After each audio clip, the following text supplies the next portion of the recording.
Hello, everybody, and welcome to the Wait, What Are We Talking About podcast, episode 198. My name is Bret, aka Enigma 9011, and today I am once again joined by the esteemed Jeff Reg at Jeff Reg Gaming. Jeff, how's it going? Ooh, fancy. Doing well, thank you. Audio listeners, you're missing out. If you guys want to catch this podcast live, you go over to twitch.tv/Enigma911. You can drop a follow over there. You'll get notified when we go live. So you join in on the fun and chaos over here. But if you can't catch it live, that is A-OK. Go over to YouTube and podcast services the very next week, where it's broken out topic by topic and put as one big video, an MP3 for your amusement on the following Friday. Last but not least, any way you can support the channel, likes, shares, reviews, comments, all that fun stuff. Whatever it is, it may seem small, but does help the channel grow. So if you take the time to do that, we would love and appreciate you for it. Jeff, how's it going today? We do. We all love and appreciate you. Oh, thanks. How's it going? How you doing? You know, it's the end of the year. It's, weirdly enough, I don't know if it's because, I work different hours now or what, but, seasonal depression hit hard this year, man. Mm-hmm. Going in, I normally like getting up really early and getting things started, but going into work at getting up at 5:30 and going in and then getting done with work and the sun's down. Yeah. It's Yeah, it's really. It's been good. I've been catching up on editing, which God knows I needed to do, and playing some games off stream, which is fun. So nice. Yeah, well, that's what we're talking about today, everybody. We're talking about games, and more games, because this is our end of the year podcast, and Jeff has been kind enough to games. join me once again for our end of the year discussion. We're going to be talking about two topics today. We're going to be talking about our 2023 game of the year, both releases that came out in 2023 itself, and just things we were catching up on our backlog, what caught our attention the most. And then our second topic today is going to be upcoming releases in 2024, what we're looking forward to, what we're excited about.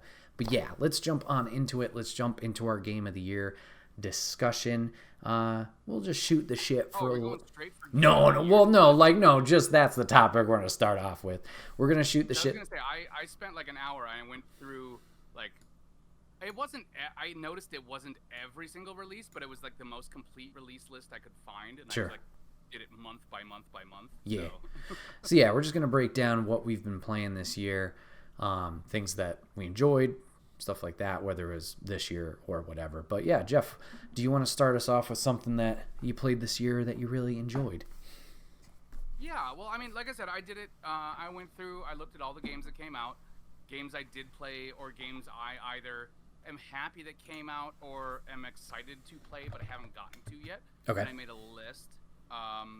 So starting off with January, there were 3 releases for me personally. Hi-Fi Rush, which I played 3 or 4 hours of. I really enjoyed it. As anyone who's ever seen me in my college days when we used to go out, Reggie, you'll attest to this if you're here, or anyone who was at my wedding, I have no rhythm. Okay. So it made it really difficult to play that game. But it was very cool, and the beats were fun, and the general visual design of it was really, really cool. And the combat was really interesting. It reminded me a lot of Crypt of the Necrodancer. Oh, okay. But as a 3D version of it. Sure. So I did actually really enjoy that. I do want to revisit it. It's just not something that's been at my it's been on a back burner kind of. Sure. Yeah.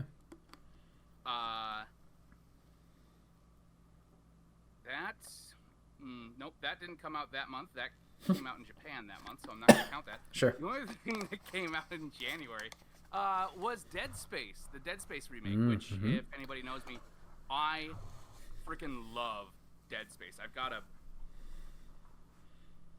Oh, that's from Dead Space. Okay. I was just that's really cool. Yeah. I've got a tattoo of it. I love Dead Space. Especially playing them during the winter months. I don't know why, but something about playing a horror game in space during cold, dark months just really appeals to me. And all three of them actually. I even love the third game. I really, really, really love those games, and it's kind of it's a good example of something we've been seeing. I stretched this sleeve all the way out. Where we're getting games that are like, it's not like they're talking about re-releasing, like remastering Last of Us Part 2, right? That game came out like what, 2-3 years ago? Like, we're getting really good proper remakes of games that came out like 10, 12 years ago, you know, and older. Like there's a thing where they're not just like, okay, we're not just gonna put the old version out there for you. Sure. Unless you're Nintendo. Well, even then, kind of, you know. Yeah. But it's like, you know, like it's certain companies looking like, okay, people care about this, so we're gonna put care into this. Sure. And that was, I really like had an absolute blast, and they changed things up. It wasn't just a full remake, right? Okay. Like they changed the story, they changed the plot a little bit. You had to go do different things or do things slightly differently. Okay. The same way they did with the Final Fantasy VII. I was gonna ask, yeah. Which I would love to talk to you about, but you know. I know. But like you know, I think a month before that, the other game came out that was made by members of the original Dead Space team. Yeah. I can't think of what it's called. I'll find it. It was like the first game I got for the PS5. Yep. It was like Saturn or something. It's a moon. Keep going. Yeah, you're fine. I'll let you know. It was a prison. Everybody, yeah, we're all like, they're yelling at us in chat, like, yes! I'm worried if I move, like the camera focus is gonna get all wonky. Yeah, you're fine. Came out in December, right? Callisto Protocol. Yeah, shit. Yep. Good job. Yep. Callisto. I was like, I know it's a space thing. And that was a lot of fun, but it wasn't. It like, I could definitely tell. Like, okay, yeah, they did love the original Dead Space. It wasn't quite the same thing, though. Sure. You know. And I also remember spending like, the last boss fight took me like 3 hours. Yikes. It was rough. But yeah, that remake is maybe if I had to give like a remake of the year, I would say it was probably that for me. Okay. So is there anything else in January? You said there was 3. What was the last one that caught your attention? No. The other one came it was the Japan one. Okay. So I'm not counting that. So I like this month by month thing. I think we'll bounce back and forth through it because I have Wikipedia up, so I'm scrolling through that, and I was like, oh, what caught my attention here? That's where I got my list. Nice. So it's not a complete list because I noticed some games that came out in the last like 2 weeks that are not on there. Sure. So one that is on my backlog that I was really excited to play but did not get a chance. Luckily, a lady was kind enough to grab it for me for this holiday season. But Forspoken, I was looking forward to this. I know I've heard some mixed things about it in terms of dialogue. It got a lot of shit. A lot of flack, yeah. But it got a lot of. I was interested in it, and I recently saw. It was like one of those GIFs with sound thing. It was just like gameplay video with other audio cut over it. Yeah. And it's like, what is that game? And it's like, oh, it's Forspoken. It's like, I need to play that. Yeah, it looks beautiful. So, looking forward to jumping into that and giving that a fair chance instead of just like, yeah. One thing I did play, and now this wasn't released entirely this year, but on the PlayStation side of things, this was where it was released. But Power Wash Simulator. God damn, that was a lot of fun. So much fun. I almost included that because I did get that, not this year, I think, but maybe I got it this year. Actually, I think I did get it this year for the kids because I was trying to train them to, like, hey, wash my van. Yeah. But they did a lot of really cool stuff this year. They had the Croft Manor. Yep. They had Midgard. Yep.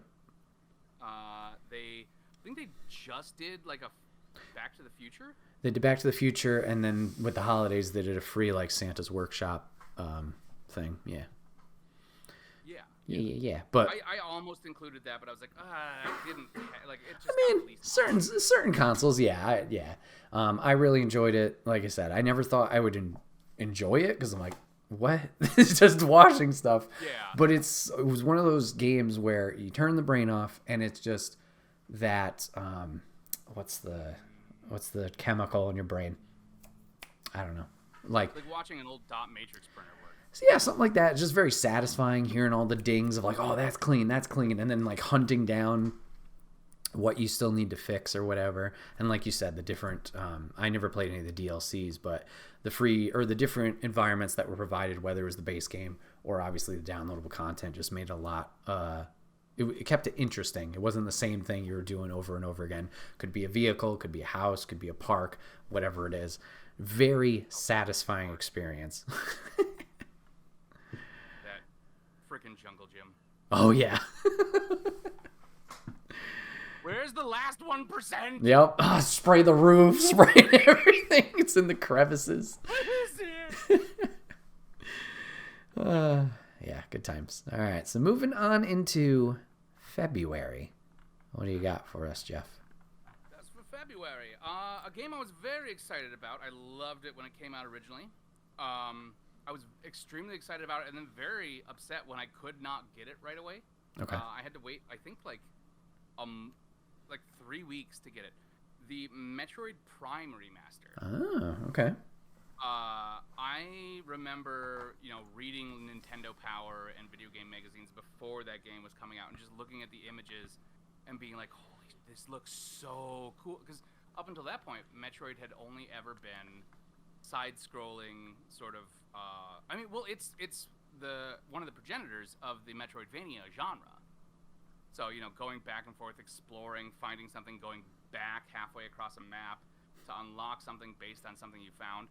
It was an amazing, amazing game. It was super fun. The controls were really, really, really tight on the GameCube.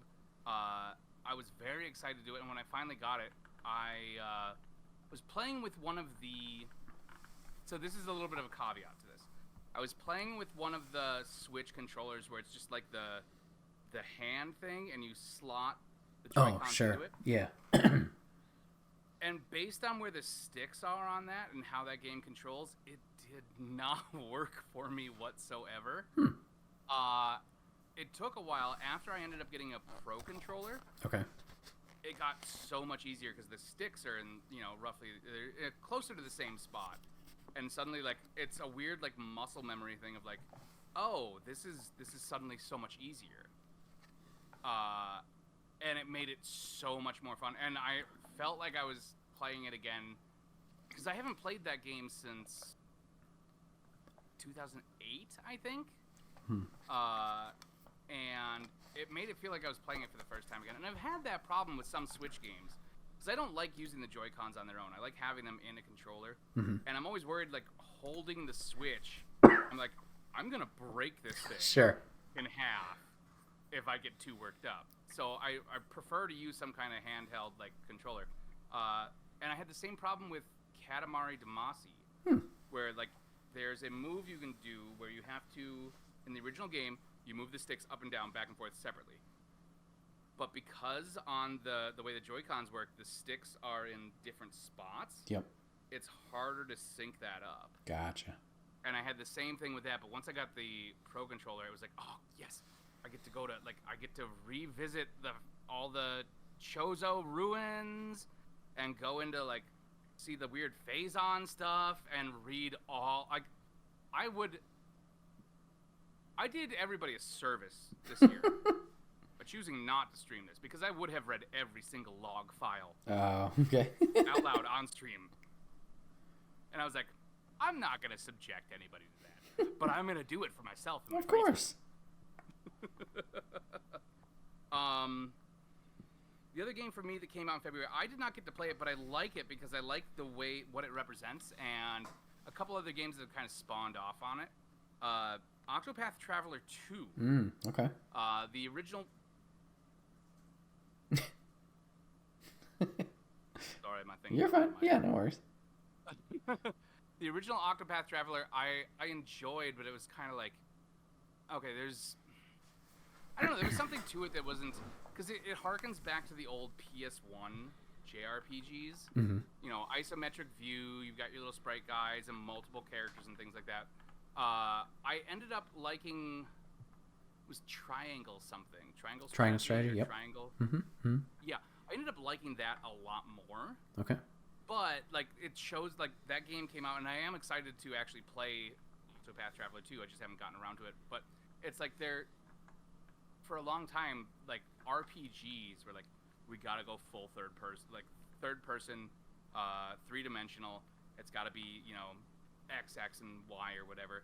And they're like, you know, we can do the chill, like, sort of 2.5D thing, and people will like it. And that's, like, my favorite version of that kind of game. Especially when it's really, really story heavy. Like, I can watch a three-dimensional character talk for 30 minutes, but, like, I'd rather be able to, like, I can read faster than they can speak, so I'd like to be able to, like, skip through things. Sure. And just the art style itself, you know, the sprites, like, really good sprite work is, like, mwah, you know? Especially now that they're getting into, like, the 2.5 or full 3D, like, backgrounds. Yep. Where, like, it's not just, like, the matte painting. Not that I don't love those. Those have a special place, too, but... Yeah. All right. February was kind of a quiet month, though. Yeah, looking through it, I didn't play anything that did release. This is a big gap. And this is a big gap of, like, releases that came out this year that I missed out on. There was one I was very excited for, and it was kind of brewing in this concoction of ick. So I did really want to play Hogwarts Legacy. I know that's a little, I know it's a little iffy. I get it. I know. I specifically left that off. Yeah. So, I understand. I waited. Was like, not going to touch that with a pole for a while. But yeah, I'm excited to jump into that. I understand there's a lot of controversy around that. This world means a lot to me, and I'm looking forward to that experience. I want things to be better for creators and fans of it, but I'm looking forward to diving into that. I feel like it's probably a really good game. Sure. That would be better served if it wasn't specifically a Hogwarts game, because then it doesn't come with all the baggage. Sure. Yeah, that makes sense. Right. Mm-hmm. And I don't want to get into all that. Oh yeah. Everyone knows. Yeah, you're good. So continuing the train of things I missed, I want to talk about a little indie here. It released on the Nintendo Switch. It's a game called Blanc. So it's an indie title that I was looking forward to. Very cute art style, hand-drawn looking art style. It is a little story about a deer and a little wolf in the forest. It looks like a sad boy game. That's why I'm scared to play it. I'm scared to play it because I'm like, that sounds like a cry game. How do you always find the sad one? I don't know. But I am looking forward to trying that out once I, I'm like, all right, I'm ready to cry. I cried on stream and you find sadder games than I do somehow. And then February this year was actually when PlayStation VR 2 released. So VR 2, Can't afford that still. I know. I'd like to dive into it. So there's a lot of games on here. At least I want to give a shout out of like that looked really cool and things I'd like to jump into. Horizon Call of the Mountain, I heard fantastic things. If you guys are listening to this episode, I don't remember what episode it is, but we had Mr. Badbit from the Trophy Room, Joe, on with his PlayStation VR 2 impressions. So you could go check out that episode and hear how his experience with that was. But Horizon Call of the Mountain sounded fantastic. There's the Moss Book 1, Book 2. I know that was already available, but just having that combination on PlayStation VR 2. Pistol Whip sounds like a lot of fun. There's Tentacular, and I like that game just based on the name. Yeah, I think that was it. Pistol But Whip. yeah, PlayStation VR 2. Sound like there was a lot of good titles there. It's unfortunate that they're not marketing it super well now, it seems, but maybe one day. I mean, yeah, they've gotten, like, I feel like they had to deal with, like, because at the beginning of the year, there was still, like, it was hard to get a PS5 on it. Definitely. Yes. And that's not the case anymore, it feels like. Like, the last couple times I've been in a brick-and-mortar store, it's like, okay, they've got a stack. Yeah, I still haven't Like, seen one kind of in person in a main store. I've seen them in a mom and pop, but not a big one. Oh, no, I've seen them in, like, a Best Buy. Well, that's good. But, yeah. So maybe they can start pivoting. Because, yeah, that's definitely something I would love to... I mean, I still just want to play, like, Beat Saber and shit. Right, yeah. Mm-hmm, absolutely. All the stuff from PS4 I never got to play. It's like, oh, I can play that on the PS5. Yep. All right, moving into March. Jeff, what do you got? Oh, March. A game I did not play. I have historically been critical of. Mm-hmm. Not that I don't like the game. I just think it was a weird...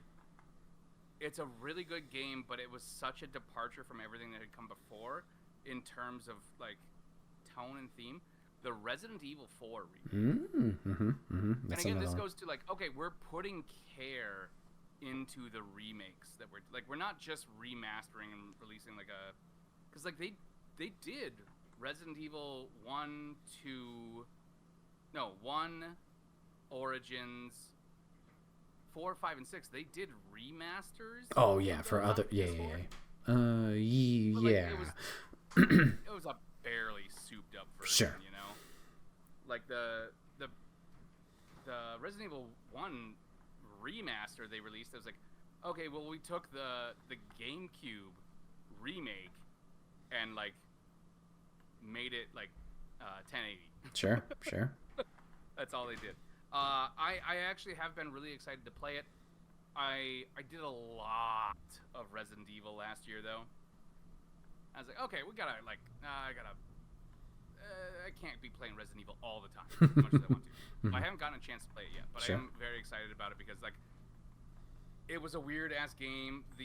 Some of the character choices they made in it, again, and that's what I was kind of critical of, is like, okay, well, like, Leon is suddenly this, like, moody secret agent, you know, when he had just been, like, a rookie cop the last time we saw him, and now he's this, like, emo badass secret agent, and everything's like, oh, like, the games had already been like, it's an evil corporation doing experiments on people and creating a zombie virus, and they figured out a way to make it more like, it's some weird combination of, like, dark edgelord and emo. They couldn't figure it out. A lot of it might have to do with his hair. Sure. But, like, I did have fun playing the game, and I'm excited to see what they did, like, because I'm sure they, like, balanced some things out or things like that, because it's a full remake. Sure. Another game I did not play myself, but I loved watching people play, was Sifu. Came out in, So yeah, that came out to Xbox not something I ever picked up consoles. for myself. Yeah, it's not something I ever picked up for myself, but it's so much fun watching different people play that and the way they approach it and every fight. And like, okay, do you want, like, somebody's like, I want to play as old a man as possible, so they get, like, just get their ass kicked intentionally a ton at the beginning and then go on and, you know, just rock shit from there. It's a really cool, like, you know, okay, every time you lose, like, you get to go back, but there's it doesn't, like, affect anything, but it does a little like, bit. an effect to you losing. Yeah. Consequence. Yeah. The last game that I did not play, I watched Willow play. Okay. And this is gonna be a silly one. The Murder of Sonic the Hedgehog. Oh, geez. Okay, I'm intrigued. So, game itself, it's your standard, you know, like, visual novel. Okay. But it kind of shows, like, Sega's really willing to fuck around with their most beloved IPs. And, like, if you've ever followed the Sega Twitter, like, they've been weird and goofy for years. Like, would Nintendo ever release a visual novel about Mario getting killed? Probably not. Hell no. You know? But Sega's like, fuck it, yeah, let's do it. And, like, they're very... It seems like they, for a Japanese company, they have a more I don't know if it's modern or Western or what, but their mindset about their IPs seems to be a little bit more like, yeah, let's fucking have fun. Who cares, right? Like looking at like what they did for the Game Awards. Like they didn't do some big thing for a new Sonic game or anything. They're like, we picked like 5 of our favorite old school games, and they're all getting new sequels. Well, remakes. You know? Yeah, or remasters. No, I think they're full sequels. Oh, really? Oh, okay. I think. Cool. I did a little bit of reading afterwards, and like, they're not.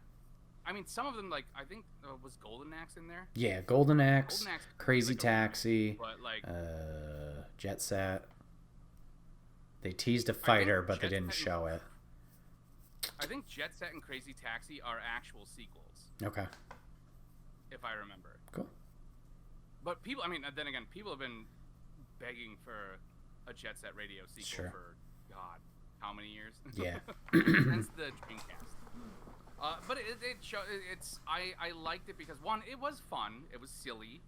You know, there's nothing, like, not an amazing groundbreaking thing or anything. But it shows, like, hey, here's, like, in, like, you know, our current day and age where, like, companies get super litigious about their IPs and what people are allowed to do with it. Here's one that's like, hey, we're going to kill off our guy on a train and, like, you go figure it out. And everyone's weird. And if you want to be horny about it, that's fine. Oh, my. Don't, like, Rule 34. No, of course not.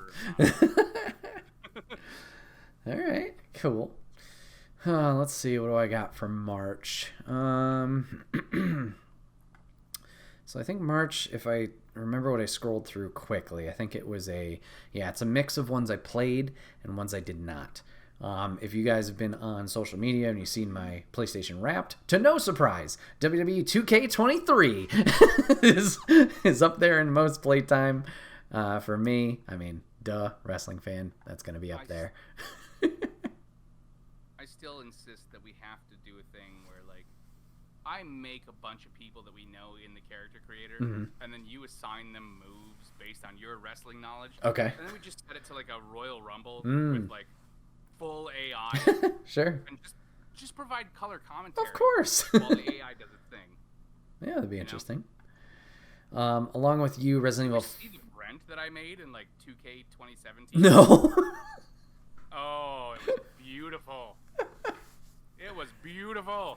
I'll see if I can find a picture of it somewhere. All right. Along with you, Resident Evil 4 Remake's a gap for me. I think I played just the opening area, and that was my first experience with RE4 in general. So yeah, that's one I got to get back to. Everybody played. And then one I did play, and this was on Windows. It is now on the PlayStation platforms as well, is Have a Nice Death. So this was a 2D side scroller, like, roguelite. I really, really dug the art style for this game. Like, it caught my attention last year when they announced it. I was very excited for it. I don't know if it was just my personal experience streaming it and on the PC side of things. It was okay. I'm going to give it a second chance on PlayStation. I don't know if it was just I wasn't connecting with the story or didn't know what was going on. From a gameplay aspect, everything ran smoothly and was fine, but it just didn't meet that high expectations maybe I set for it.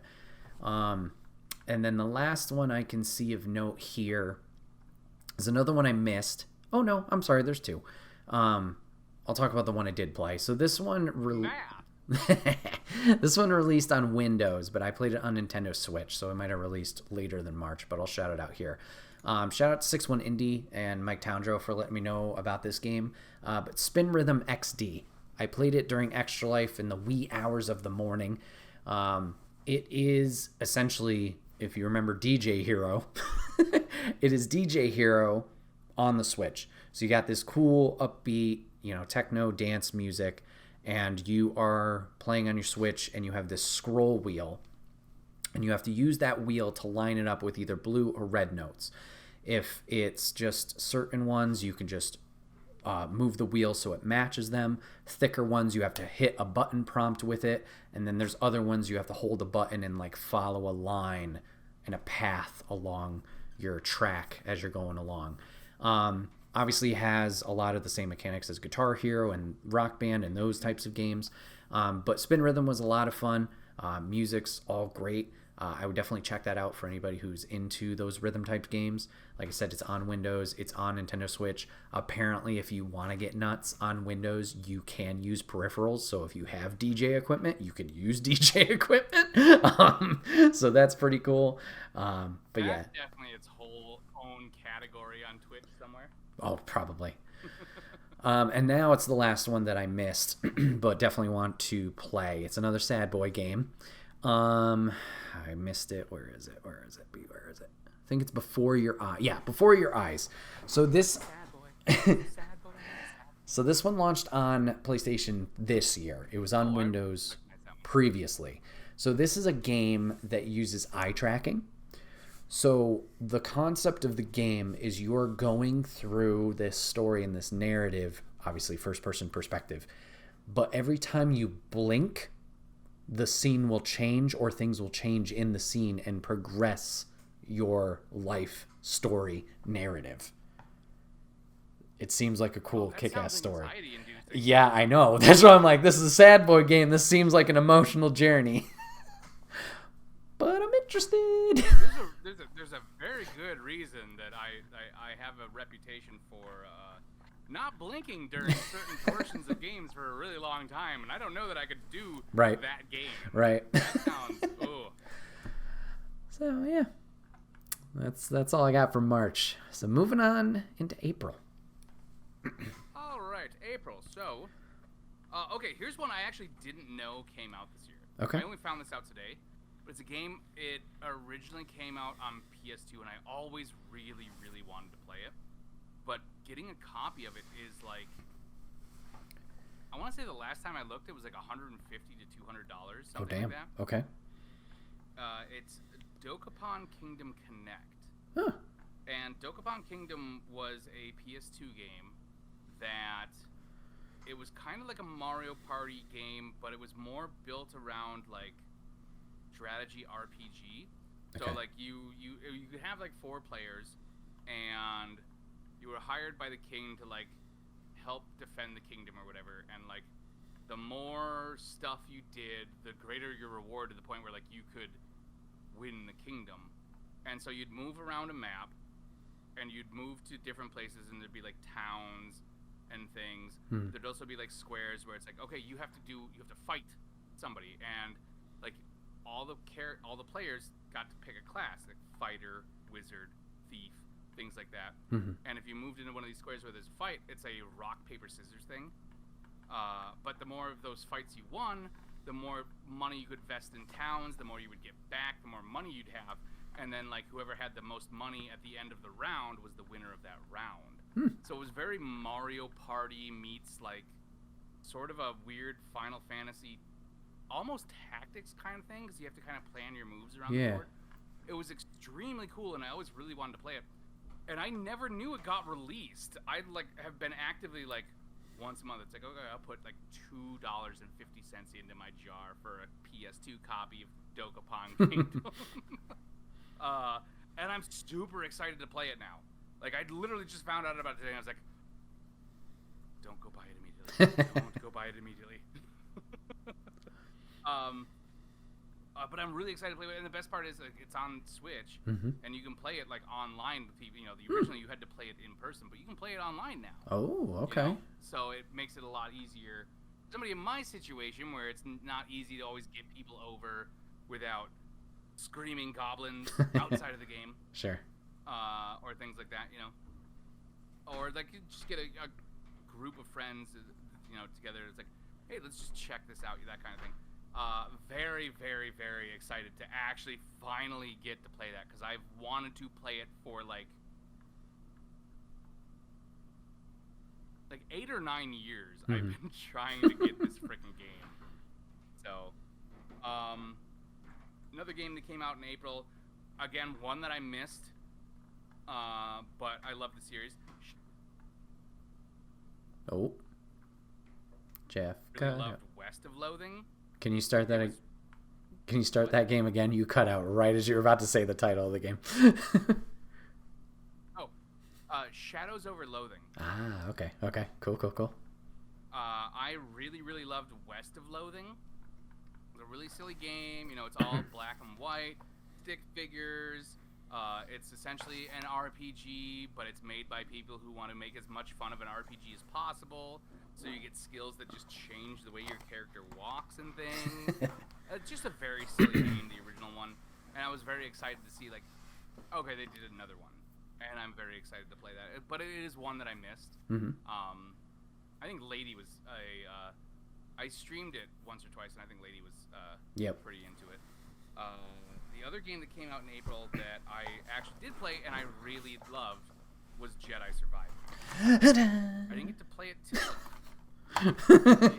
I don't think I got to play it till a little while after it came out. Mm-hmm. But I had really loved... Because I originally... Jedi... Fallen Order. What was it? Outcast or whatever it was? Oh. Not Outcast. Fallen Order? Yes. First, yeah.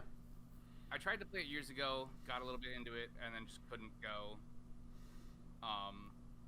Got back into it. I think earlier this year, I streamed the full game, and I really got into it. Mm-hmm. And yeah, it was like right after Christmas, I think. Yep. Because I think they put it out on Game Pass or something like that. Gotcha. Right around Christmas last year. I had an absolute blast with it, you know. It's like the level of Souls-like that I can actually do. Mm-hmm. Like, I can't play Elden Ring. Sure. But I can play that. And I haven't finished it yet, but Jedi Survivor was so much more of everything, and it gave me the thing that I wanted the most, which is more clothing options. I get to play dress up so much more. I get to, like, it's not just a full outfit. I get to pick my pants. I get to pick my shirt. I get to pick my jacket. I get to pick my beard, my hair. I don't care what happens to the Jedi Order as long as I'm looking fucking good. Mm-hmm. As long as I'm the best dressed man in the galaxy, that's all that matters. Game over. That's all I have to say about April. All right, well, let's start with the elephant in the room. This is my biggest shame pile because I loved Fallen Order. I streamed it. Everybody saw my genuine excitement for it. I played this open release day. And then I either got distracted or something, and I didn't go back to it. This is currently what I'm playing off stream. I will say it's a much more open world game. Yes. Than Fallen Order. Yeah. And if you take a break from it and you try and come back, it's like, yep. Where am I? can I find a kiosk with a map? Right. Yeah. So I'm currently I felt like a kid lost in the mall the first time I took a break from it. I'm currently playing it off stream. I'm still early in the game, but yeah, akin to what you were saying with this being more open world. Like, I am just running around that, not Coruscant, but the next planet where you meet those allies there, and what's his face? It doesn't matter. Something like that. Yeah, I'm just running around there. I'm sorry? I said, did you get your chocobo yet? I did not get my chocobo yet, no. But I'm just running around there. Just like, oh, main quest's over there? Nah, la, la, la. Just exploring what's going on. So I had a game that I was playing on stream for it. And then one on another user thing on the PlayStation that I was playing on my own.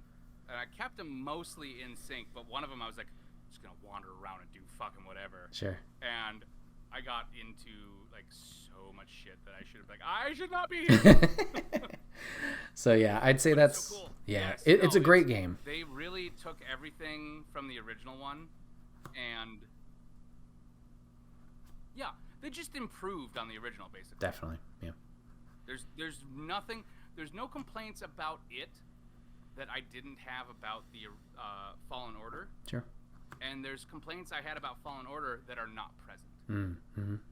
Yeah, it's good. Yeah, it's a great game. Like refining it. It's beautiful. It's just my biggest shame pile of this year. Like, damn. I only have one other one for April, and I have two people or two things, well, a person and a thing to thank for it. One, in a surprising turn of events, I have to thank TikTok.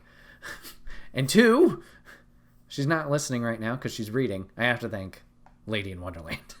Who's ever thanked TikTok? Me for Bramble the Mountain King. Lady redeemed this for her channel points for stream, and it was a blast playing through this game. Now, Jeff, I don't know your experience with Bramble. I can't remember if you watched it. But I watched you play it. Okay. I did. Okay. And it looked really interesting, and I almost included it on my list because of watching you play it. Gotcha. Yeah. But I only caught like half of one stream, and I didn't feel like that was enough for me to include. Okay. Yeah, this might be something up your alley to explore down the road, maybe. Yeah, I had a blast with this game. Knowing absolutely nothing about it, and then TikTok going viral with the demo of it. Just joining this story of these two young siblings getting lost in the woods, and then this brother saving her sister. Yeah, I'm talking about your game. Bramble the Mountain King. Oh, I was 10 out of 10. Well, it was very, very good. It was really good. It was very good. Take her to jump in? Yeah. So yeah, How long will the paint gallery hold still? just want to shout out Bramble. It was an amazing experience. I highly recommend it to everybody. Yeah.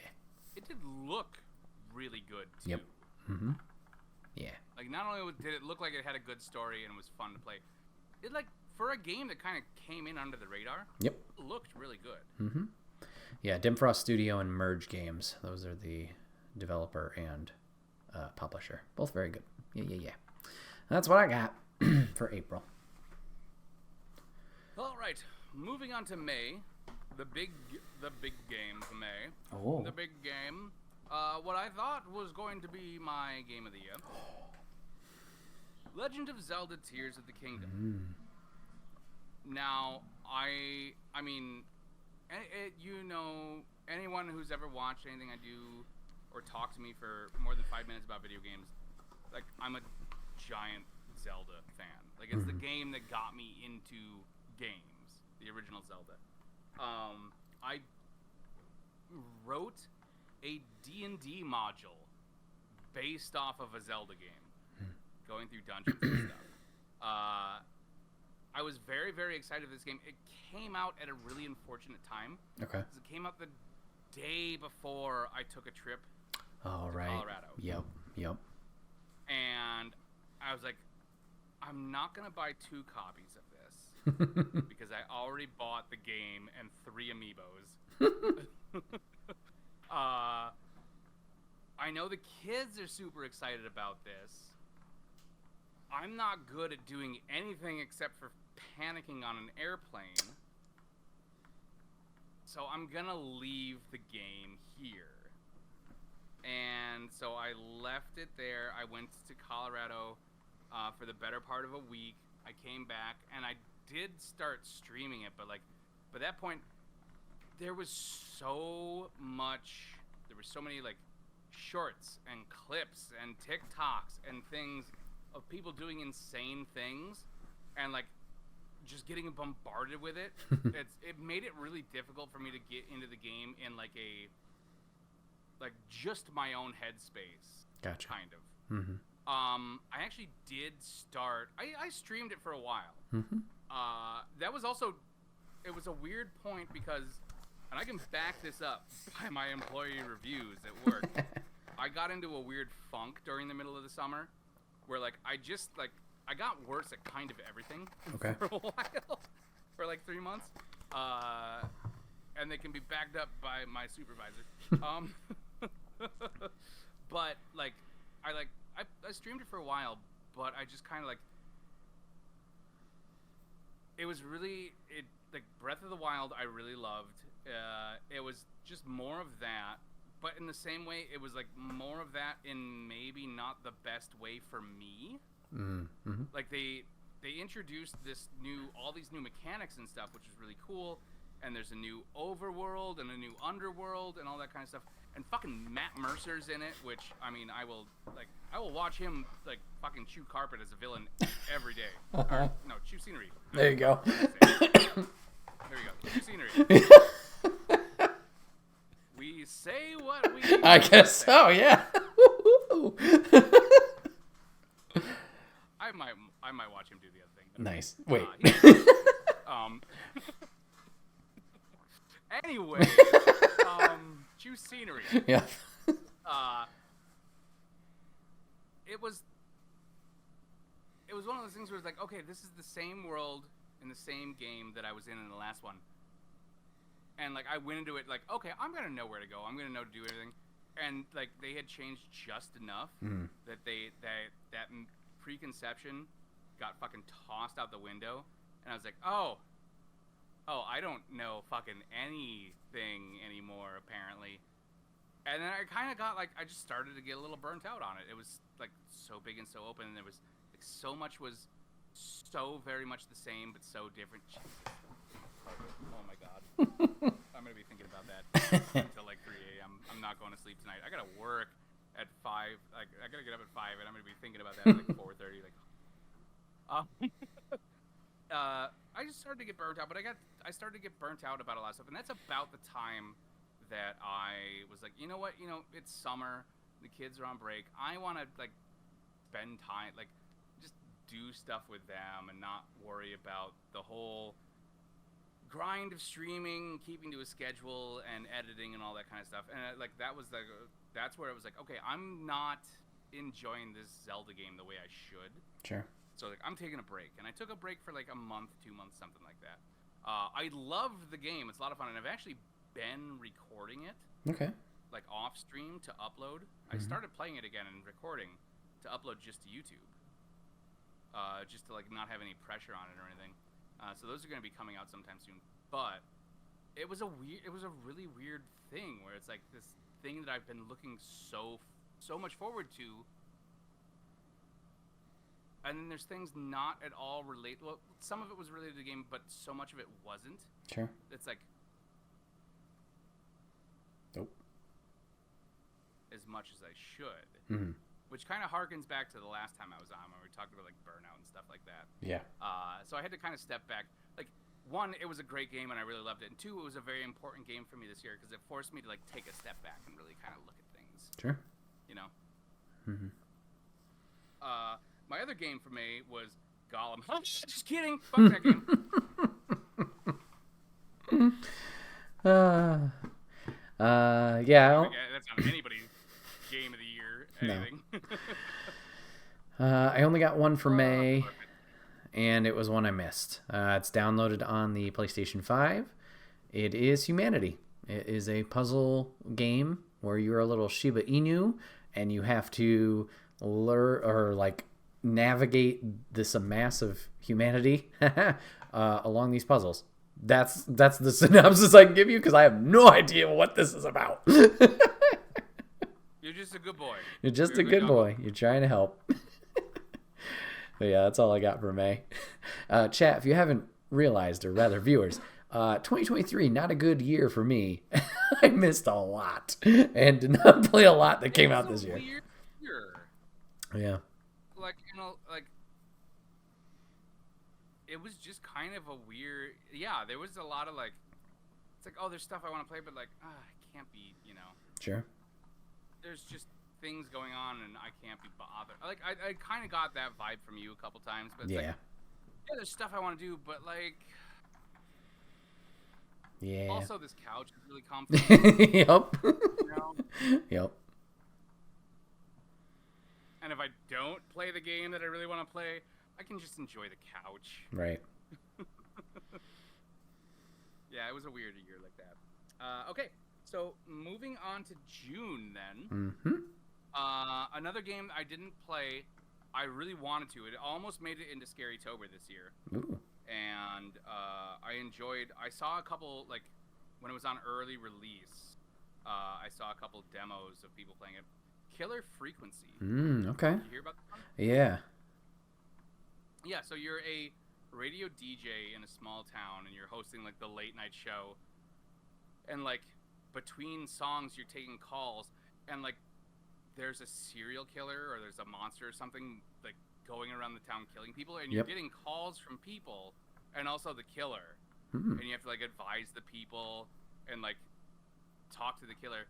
and the whole thing is like, okay, don't come kill me. Right. It was a very cool thing because like the whole there's a part of me I grew a child of the 80s, like the idea of being like a nighttime radio host, like for like a small town like a rock channel or something like that sounds cool as hell still to me, right? Like just stay up all night playing cool tunes and being stupid over the airwaves. That's basically what streaming is. Yep. The only difference is like something's hunting me in the game, and ideally no one's hunting me in real life. I can't be certain about it, but I'm like 75-80% certain. Sure. So that was something I really always wanted to play. Another one, this is a weird one for me for June. Final Fantasy 16. Okay. I was really intrigued by the world. I was really intrigued by the combat, because they still did that thing where they've been doing with Kingdom Hearts and the Final Fantasy 7 remaster and Final Fantasy 15, where it's not turn-based, it's fully like action, run around, do your things.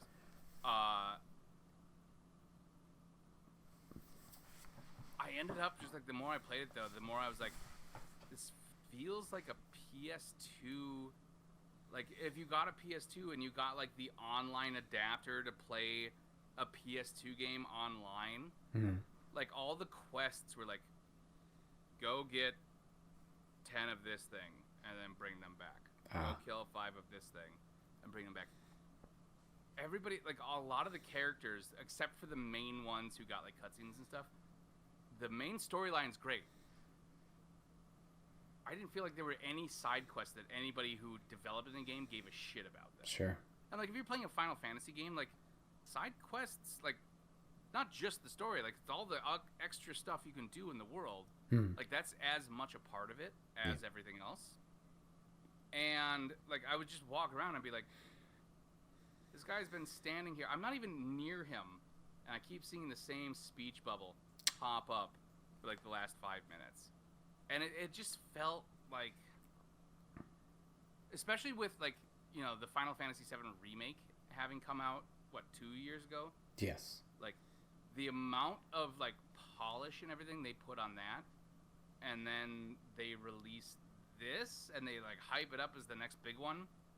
But it's like, okay, you guys, like they didn't even bother with the lip sync half the time. Oh. It was like, I really want to enjoy this, but like it really feels like I'm putting in more effort at a certain point than the game devs did. Yeah, I heard it was a lot of highs and lows, like very peak valley. I had heard a lot of people say it was the most, at least by the middle of the year, the most divisive game that was released. Sure. In terms of like people who liked it and people who didn't like it and the reasons. Sure. Sarah played it a lot too, and I think she actually got further than I did. But I think she kind of got burnt out for the same reasons. It was like, okay, well, like, yeah, I can keep doing the main thing, or I can go kill 5 bubbles and come back, and you'll give me like a potion. Oh, great, cool. Sure. Jack.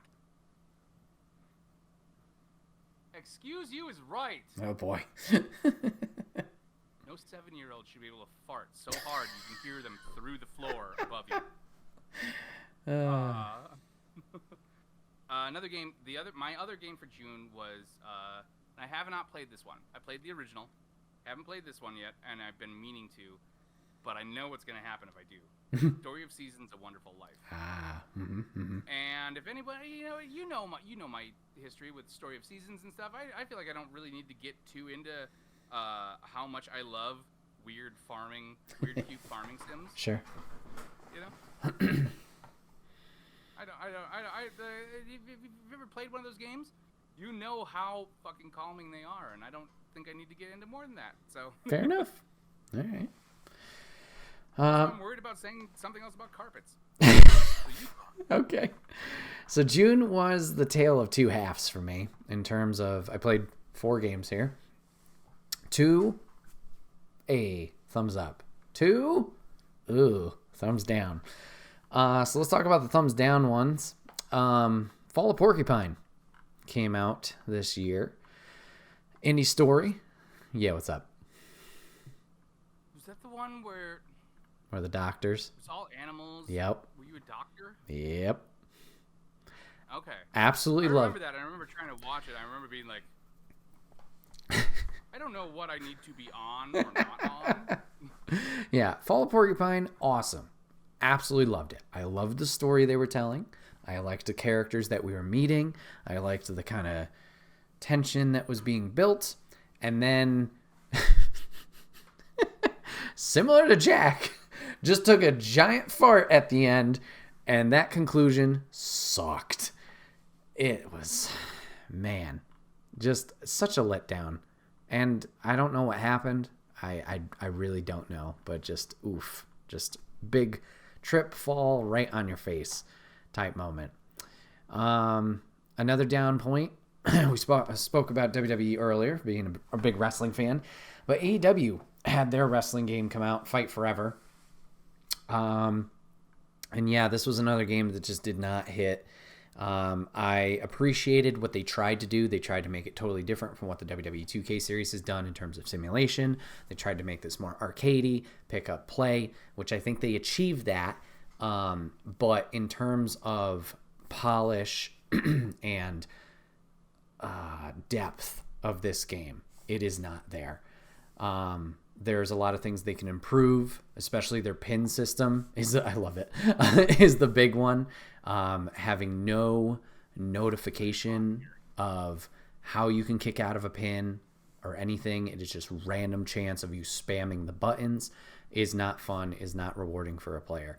The story mode, I appreciate the branching stories, but it looks like an old game that, you know, could have came out 20 years ago in terms of quality for what this should be. How they're doing the seasonal content, the cost for what you're getting is insane. So it was a big letdown. Yes. Forgive me if I'm wrong, and you're right around the age where, like, I'm not sure if you ever got to enjoy it in its heyday, but, like, Sure. 20 years ago, that's about WCW NWO Revenge on the N64. Sure. So N64 is a big gap in my knowledge. I did play a little bit of was it Raw's War or Warzone? I don't remember. Whichever. Came out afterward. Revenge, I think actually kind of holds up. Gotcha. Yeah. Fight Forever? No. Definitely no. So those are my low points. Raven, you could pull a stop sign out from under the fucking or the ring. Let's see. So Street Fighter 6 came out this year in June. Solid. I will say the single player stuff, which is personally what I take care or do more, was intriguing. It was a create a fighter story.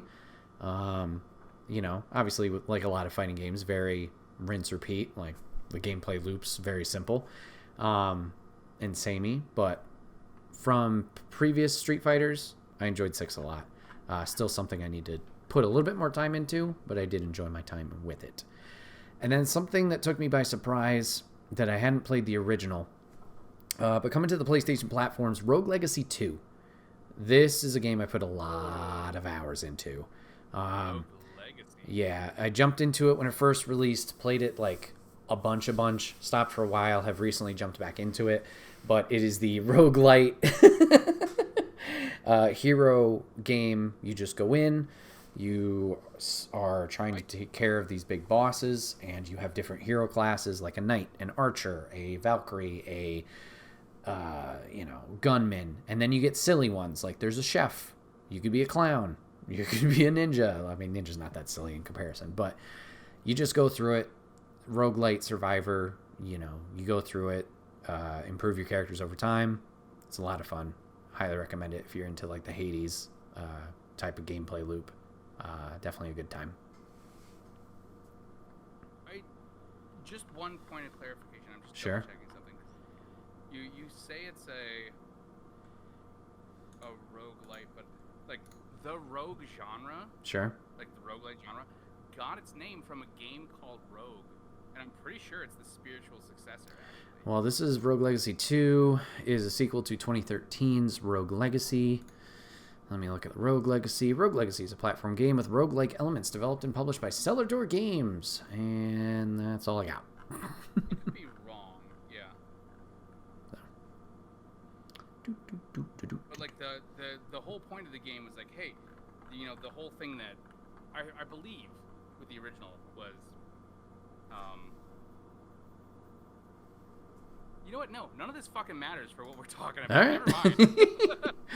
Fair this has enough. nothing to do with Game of the Year. This is like That's fine. 20-year-old shit, 30-year-old shit. So yeah, that was my June. I promised myself I was going to behave. You're fine. We can go on tangents. All right, July. Jeff, what do you got? July, a game I did not play, but I watched you play, and I watched the early access. I watched Okay. you play it like a year or two ago. My Friendly Neighborhood, Oh, hell yeah. because I love horror, Mm-hmm. but I extra love stupid. Yep. And if you manage to marry both of those things with Muppets, like if you made a horror movie, somebody made a horror movie with the actual Muppets, like Kermit and everyone, Mm-hmm. I would buy tickets for every seat in that theater, and I would invite everyone I knew, and if they didn't show up, that's fine. I'd have the movie theater myself, Mm-hmm. and I would not regret it one bit. There's just something about like the goofiness of like Muppets paired with like the horror of like, it's not quite Five Nights at Freddy horror, but it's the horror of like things have gone beyond our control. Yeah. And now they're going to hurt us. Yep.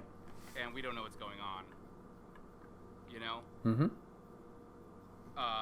There's just something really appealing about that to me. It's what am I thinking? I had something for this earlier. It was a combination of the song Kermit sang on the actual show, Okay. but just violent as fuck, and I can't think of it. So, All right. if I remember it later, I will just start spouting it, regardless of whatever you're talking about. Fair enough. Let's see, what else? But yeah, no, that was I don't know that it was super scary at all times. No. Definitely got like really weird and trippy at certain points. Yep. It had kind of a Bendy did kind of the same thing, Sure. Similar. Yeah. where it's like harkening back to this old aesthetic. Yep. That's like, oh, we all recognize this as something from our childhood, but twisting it Yep. into something like dark and scary, and I really, really like that. So yeah, I do really want to play it. It's just something I haven't gotten for Sure. myself yet. Yeah. Just because again, this came out in the middle of summer when I was in that weird funk. Yep. So, Pikmin 4 came out. Mm-hmm. I've always been intrigued by the Pikmin games. I tried playing the first one when it came out on GameCube. Sure. I rented it from our local Blockbuster. At that time, I don't remember how old I was. I was in middle school. I know that much. So it was like 6th, 7th grade. I could not get it at that time, but I was always really intrigued by it. But it was always weird and quirky, and I know like Miyamoto really loves it. Yep. And honestly, it was just nice to have my kids not ask me about Zelda for 2 weeks. To just not, like, the questions change, the constant bombardment of, hey, did you know? Hey, how do we do? Hey, it's not Zelda anymore for 2 weeks. It's about flowers and little people. So that was a nice break for me. Yeah. Mentally speaking. Another game, this is one I really want to play, but it's one of those games I don't want to play unless I'm playing with people I know. Okay. Remnant 2. Okay. Which is it's a third-person action shooter. Oh. The original one, it's so trying to I'm trying to think of how to. I should have written down how to summarize the game. It's a third-person action shooter. You run around, there's characters that have, you have classes, but then you have guns, bows, things like that. You can summon. Some characters can summon monsters, but a lot of it is like this. God, is it an alien force or a demonic force that has taken over, and you have to fight it back. Honestly, that's from what I've seen and a little bit of experience, the gameplay's fun enough. I didn't really care about that plot sure. too much. It's like, okay, there's weird viney things. Let's go kill them as a team. Mm-hmm. Yeah, that's cool. It's one of those games. It's like, okay, it's like Left 4 Dead. Do you care about the plot, or are you just here to have fun? Sure. It had that kind of vibe for me. So it wasn't necessarily anything about the game itself. It was the vibe that it gave me. Yeah. And that was it for July for me. All right. I kind of think July might have been a quiet month. Gotcha. I have two I'm going to shout out that I missed that I do want to play. I think they're both VR titles, if I'm recalling. So we got Synapse, which released on PS5. Kind of this control first-person shooter game. And then, where's the other one? Sorry. Viewfinder, which is not VR. But, well, I think you can play in VR. But Viewfinder is the puzzle game where you're using different photography of different perspectives to maneuver along your route and solve puzzles. Looks great. Tell me more. Tell me more. Like, did he have a car? Something like that. Gameplay is based on mapping. You had it right. Nice. Tell me more. Like, did he have a car? The game is based on. I had it right. I use that when people are telling me a story about something stupid that I don't care about. I'll just quote that. Oh, yeah. Let's see. A game is placed on mapping the images contained in photographs or other two-dimensional works onto the three-dimensional space of the game's world, creating new geometries and layouts. They are used to solve puzzles and access teleporter devices at the end of each level. The player may be required to power the teleporter using batteries or activation of other power devices before using the teleporter. The player later gains a Polaroid-style camera that can use images taken in the same manner as other photographs. So yeah, sounds like a cool puzzle game. It does, yeah. It feels like for the most part, whenever developers figure out a way to work a camera as a main gameplay mechanic into the game, it always ends up being kind of cool. I feel like. Yeah, those perspective puzzles. Yeah, I'm gonna have to check that out too. Yeah, it's on Windows and PS5. And then, yeah, you already talked about it, but My Friendly Neighborhood. Yeah, this was an awesome one. Once again, shout out to 61 Indie and their indie coverage. You guys should go check them out over on twitch.tv/61indie and youtube.com/61indie. Check out the 61 Indie podcast over on Apple and other podcast platforms. But yeah, My Friendly Neighborhood crushed it. It was a lot of fun. If you guys like Resident Evil, this is just Resident Evil with Muppets. I think I brought this up during your stream, the bit that I was able to watch. Sure. There was a thing when I was younger. I would have been in 6th grade, so this was like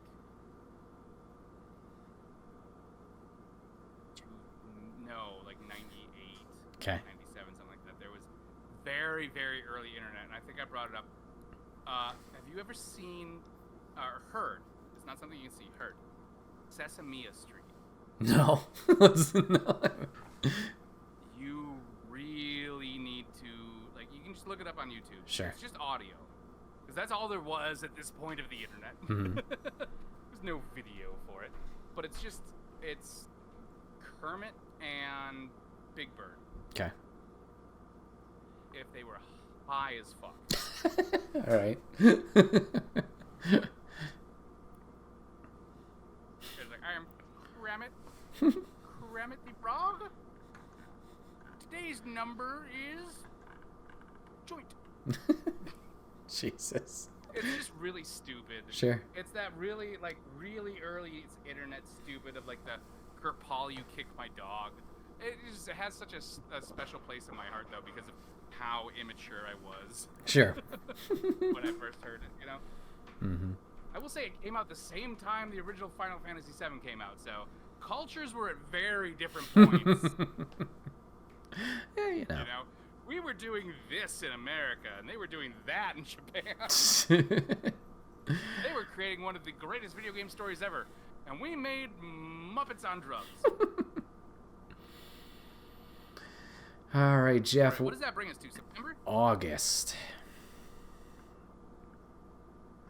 Skipping a month on me?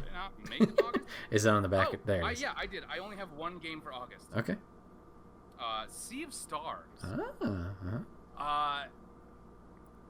This is a game that harkens back to all of the... Again, we're going back to like the PS1 JRPGs. The sprites, the two-dimensional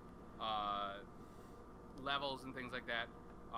Big, wide-open worlds, lots of characters to interact with. Quests that take you like, it's 2 hours of traveling to get to wherever you're going, things like that. It totally goes back to you were talking about this earlier, Chrono Trigger. Yeah. I think. Yeah. Gap in knowledge. Yep. It's that. It's like this is our. We love Chrono Trigger. This is the game we're making. Gotcha. And it is so very much all of that flavor and vibe. It's I will be honest, like, going into it, I was like, I really want it to just look like a Super Nintendo game, and it doesn't. It's much prettier, crisper, but it's still an amazing, like, this is like, if they had been able to do this on a Super Nintendo, this is what they would have done. Gotcha. It's such a good fucking game, and I have not gotten to play nearly as much of it as I want. Because there's actually been a lot of like 2.5D JRPGs that have, or RPGs that have come out this year. It's actually been a really good year for those. Definitely. As we'll get into a little bit later, what is another game of mine. Sea of Stars was like, I would say that might be like my. If you're looking at like not a three-dimensional, like two-dimensional game of the year, possibly that. Okay. No. Second runner. It's second runner. All right. Yeah, I don't want to get too much into it because, like, I really recommend you try it. Mm-hmm. And like, I don't want to like spoil things Sure. or anything like that. That's fair. All right. So I got a few for August. I think I'm going to touch on each of them quickly because I don't think I have too much to say about any of them. Overwatch 2 started good, turned bad. We're going to get rid of the single player content we had planned. You're going to make me hate one of my favorite games of all time. Yeah. It was a free update. They wiped over the servers of Overwatch 1. I mean, you kept everything, but you can't play Overwatch 1 anymore. They said, hey, we're going to do single-player content down the line. And then they're like, nah, fuck that. We're not going to do it because we're Activision Blizzard and we hate everybody. And we have Xbox money now. Anyways, so now I hate Overwatch, and that's unfortunate. Moving Out 2. Just started playing this with Lady. Overwatch games and just make a Netflix show. That would be cool, too. I would like the lore there. Anyways, Moving Out 2, just started playing that with Lady. Lore's the cool thing. Moving Out 2, just started playing that with Lady. It's a lot of fun. It's more Moving Out. 2 more. Where the fuck are they? WrestleQuest. I want to like WrestleQuest. I saw this and I was like, I bet this is going to be on his list. I want to like it. I need to put more time into it. But for right now, the turn-based mechanic of it is not clicking with me.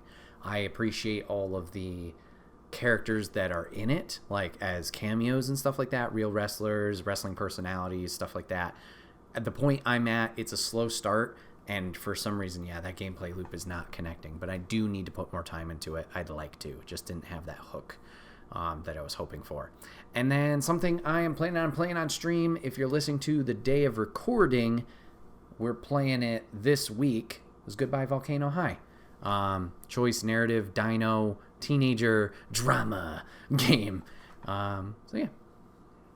Wait, like Volcano High, like the early 2000s Volcano High movie? I don't think so, Jeff. No.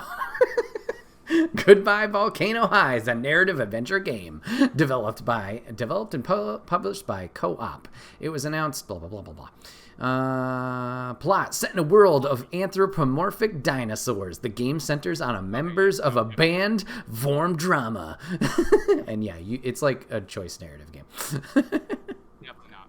Yeah. Volcano High, the movie, was a like a Korean, like Dragon Ball Z Kung Fu high school movie that they dubbed over with nothing but rappers. Oh, yeah. No, it's not that.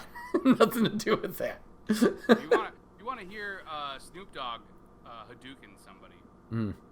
Now I got my fix. Moving into September, Jeff, what do you got? September. So this is something I only just got into. Okay. I got it for Sarah for Christmas, and I played it a little bit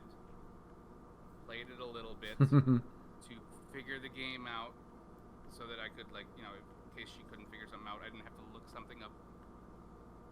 Baldur's Gate 3. Mm-hmm. I'm a huge D&D fan. I love playing D&D at the table. I am currently, Willow the other night started putting together her first D&D character. Nice. My darling wife Sarah got me a beautiful, gorgeous, like 3-book set of like expanded rules for 5th edition for Christmas. Mm-hmm. I have like 9 or 10 like notebooks over there that are just filled with like homemade like adventures and things like that. I love D&D. It's so much fun. It's, you know, it's like playing a Final Fantasy game, but you can do whatever you want. You can be like, yeah, I don't want to save the princess. I want to open a gambling ring. And then, you know, if you have a good DM, it's like that. Okay, that's what we're doing. I've always been a little hesitant about D&D games. Okay. Because, like, translating those properly to a video game can be kind of tough. This one, though, actually, like, just kind of testing it out to kind of play it, like, really caught, like, I will say, like, going into it, I was like, oh, you're making me fully roll a character here, huh? Oh, you're making me pick genitals. Okay, this is not what I was expecting. Once we got past that point, though, I was like, I just want to pick my race and my class. I don't need to choose between 3 dicks. You know? Once we got past that, though, I was like, oh, this is actually really very much D&D. Like, you look around and it's like, okay, you can see all these things, but if you don't go up and look at it, like, it's just something that's there. You actually have to go and investigate things, which is the way, like, actual D&D works. Like, okay, you know, a room is described to you, but you have to be like, okay, I want to go look at this table or things like that. A lot of games don't do that, or they treat set dressing as just set dressing. And this one is like, oh, there's stuff everywhere. And the combat, like, is actually really intuitive once I kind of got the hang of what was going on. It did take a little bit, and I will be fair. First time I was trying it out was at like 3:30 in the morning. So I've been up since like 5 a.m. Oops. Not the best time to try and learn a super complicated isometric third-person role-playing combat game. But I came back the next day and I was like, oh, this is actually really fun. And there's a lot of choices. It's like, okay, I can like, you know, I can kill this thing, or I can like convince it as my friend and then have it like help me take over this ship and things like that, and then kill it later because it's goddamn abomination against God and science and all things good and decent. But yeah, no, I actually ended up really enjoying it a lot more than I liked, which was extra surprising to me because the only thing I really knew about the game up till that point was how much people loved fucking bears. Yep. Alright. So yeah. Also, September, F-Zero 99. Oh, how was that? Not because of like F-Zero or anything. I really like the 99 games that Nintendo's doing where it's like, hey, we're just gonna take this classic game and you have to play against a bunch of other players and whoever lasts the longest wins. It's simple. It's, you know, there's nothing complicated about it. It's just keep doing these 2 or 3 levels over and over, and then whoever wins wins. It's just kind of dumb fun, you know. Like, you don't have to think about it. You can just zone out. It's like turning on again, I keep going to this, but it's like turning on like a GIFs with sound YouTube channel. It's like I'm just looking at noises and images, and like I don't care about the outcome at all. I'm just like, this is just, you know, this isn't a bad time. It's not a good time. It's just time. So I like those games like Tetris 99, Mario 99. You know, they're always, you know, it's just a good time killer in a way that like a phone game time killer is not. Like, it's not like just having my phone over and over and over. Oh, okay. To get more points, you know. It's like, okay, it's like I'm not going to get anywhere or get anything out of this, but it's killing time in a healthy way that is like somehow reward. Like, it's a little more rewarding. Yeah. It's not just repetitive motion. Sure. I have to like give it the minimum amount of thought. Okay. Anything else for That was my September. Okay. All right. September, big one for me. I will shout out Baldur's Gate 3 as well. Just hearing a lot of good things about it. D&D I did enjoy in the one campaign I did play, and then it was kind of overhaul of like D&D from everything. Go ahead, Jeff. I was gonna say, you're looking to get into it. It is co-op. I just found that out. So, thanks to a lovely viewer, Turnbase TJ, he had a channel point redemption and has decided we will be playing Baldur's Gate 3. So we'll be doing that when we return from our winter hiatus. So if you guys are watching this episode as this episode literally drops,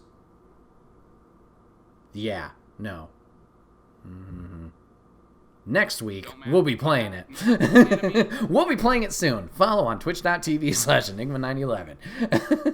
I was like going over and I was like, oh, not only is this like online co-op, it's split screen co-op. You can play with somebody on the couch. Oh, very neat. Yeah, very neat. I was like really surprised about that. I was like, are you like a split? Also, I do want to say, sure.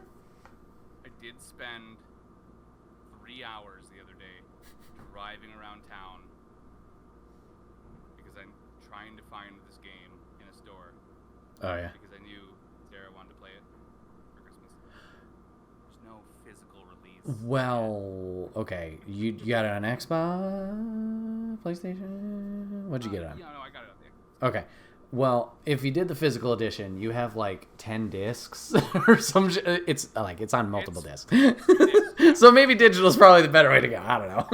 It's pre-ordered. Yeah. Exactly. The point is, I drove to every The effort was there. store You hear that, Sarah? You hear that while you listen to this podcast, even though I know you don't? Your husband loves you and drove around. She did. Okay, I do want to. She did ask when the podcast started. She's also been very sick. Oh no, I'm just probably teasing. tuned in and I know, I'm teasing her. I meant later. She has the energy to be horny about wildlife or tentacle monsters. Right. She will be all in on the game. So yeah. Yeah, no, it was like I was just amazed. Like, okay, this is the $70 game. Sure. I hate saying that still. How is it? But they included split screen co-op. Yeah, that's very cool. So rare nowadays. But again, you know, it's a D&D game, so it's meant to be played with people. Sure. So yeah, personally before, wasn't looking forward to it. Heard a lot of good things. I am intrigued now, and like I said, we'll be trying it on stream. So dip my toe into it. We'll see if it, gets its hooks. I had no interest in playing it, and now I was like, now I can honestly give you like a hey, yes, at least try it out. Sure. Another one on the same kind of wavelength is Stay away from the character sliders. Yes, is Lies of P. This is a Soulsborne about Pinocchio. Heard great things about it. Watched some game footage. I'm like, you know what? I might want to dive into that. So maybe. I almost included it. I actually know a fair bit amount because I've watched a couple of people play it, and I was interested enough to like look up a little bit of it. The lore is actually super interesting. Oh, cool. Like, if you can... Souls games, and I mentioned this earlier, Souls games suck at delivering lore in a easy to digest manner. Yeah. This one has a really, really good storyline. Nice. Like, to the point where, like, I want to play it, I just don't. Sure. Because I have kids. Why are you shouting? My probably favorite game of the month would be Mortal Kombat 1. I was definitely looking forward to this a lot. The story just kept going. We get the reset of the timeline. And the places it goes, man. The places it goes. If you watch the stream, you know how crazy it gets. It was a lot of fun. I honestly have not touched it since beating the campaign. So from a, coming back and playing it, You haven't checked out Omni-Man? No, haven't checked out Omni-Man. Quan Chi dropped this earlier this week as of recording. No, the Invasions mode is, to me, not that fun. So there hasn't been a reason for me to go back. I have no connection with Invincible. I know a lot of people like it. I don't know. It's still downloaded, so it's ready. It's just I haven't delved back into it. I'm going to recommend you watch Invincible, or at least read the comics, fully knowing that this is something you'll get to like 6 or 7. Yeah, hey, playing it now. You're playing it now. There's a better chance, maybe. The story will hold up 7 years from now. You can watch or read it. Exactly. Then, assuming Amazon or the internet still exists. Right. And then 2 quick shout-outs. One to Party Animals. Didn't get a chance to play it. Almost played it on Extra Life. But just insane animal brawler like gang beasts. Hilarious. Wait, yeah. 1, 2 Party Animals or Party No, Animals? just Party Animals. Oh, okay. I would actually really wanted to include that, but I feel like it came out on PC like a year or 2 ago. No, they had a demo a while ago, and then it's been a while since the official launch, but yeah. Hello, small child. Hi. Aww. Jack, what was your game of the year? What was your favorite game of the year, Jack? Was it Zelda? Talking to you. Game of the year. Game of the year? Was it Zelda? Was it Pikmin? Was it Minecraft? Was it... Ooh, Minecraft. Tough choice. You took too long. Go on. Let me know. Hey, you. Oh, child number 2. Game of the year. What was your favorite game of the year that you played? That I played? Yeah. Yes. It, I think. Come on, you're bigger than him. What was your favorite game? Maybe Undertale. Oh, okay. Yeah, You did get really into that this year. that's a good I one. did, and then I quit. All right, go. Oh, no, you quit. Undertale's a good one. She got through Pacifist, and then she tried to do Genocide, and I think she got to Sans, and yeah, that's a good point to rage quit. Yeah, I hear you. No! Bye, kids. Undyne. She got to Undyne. Oh, okay. Yeah. Yeah, she's a tough one. And then last quick shout out to a battle royale I did not expect to play or even try. I dipped my toe into it. My Hero Ultra Rumble, the 3-person team battle royale. It's okay. I didn't even know there was a new My Hero game this year. Yeah, it was a flash in the pan. Yeah, it was fine. It was okay. Much like My Hero. Into October. Happy nerds. What do you got for October, Jeff?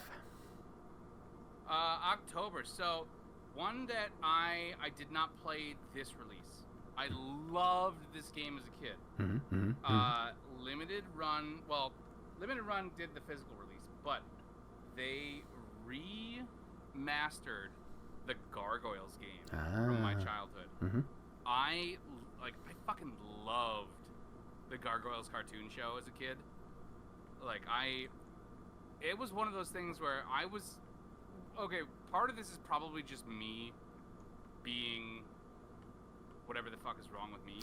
Okay. I would get up before school every morning and set my VCR to record the 2 episodes of Gargoyles they would play before I would, one while I was getting ready, and the second one as I was getting on the bus, and then stop at the right time, and then I could come home and watch them.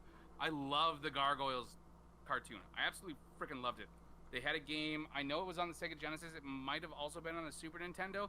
It was tough as balls. I never beat it.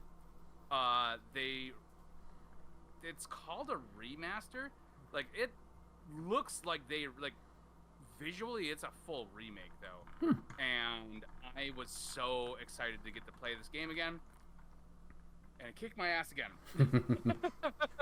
But it was fun to like go back to this it's a cartoon that you loved as a kid, and I was like gothic, and you start in a castle and then you go forward and then you're in like a modern city, and there's a fucking annoying train level and a weird like lava foundry level, because every Sega Genesis game had to have a level where there was like lava or molten metal pouring out of some place and you had to time your jumps.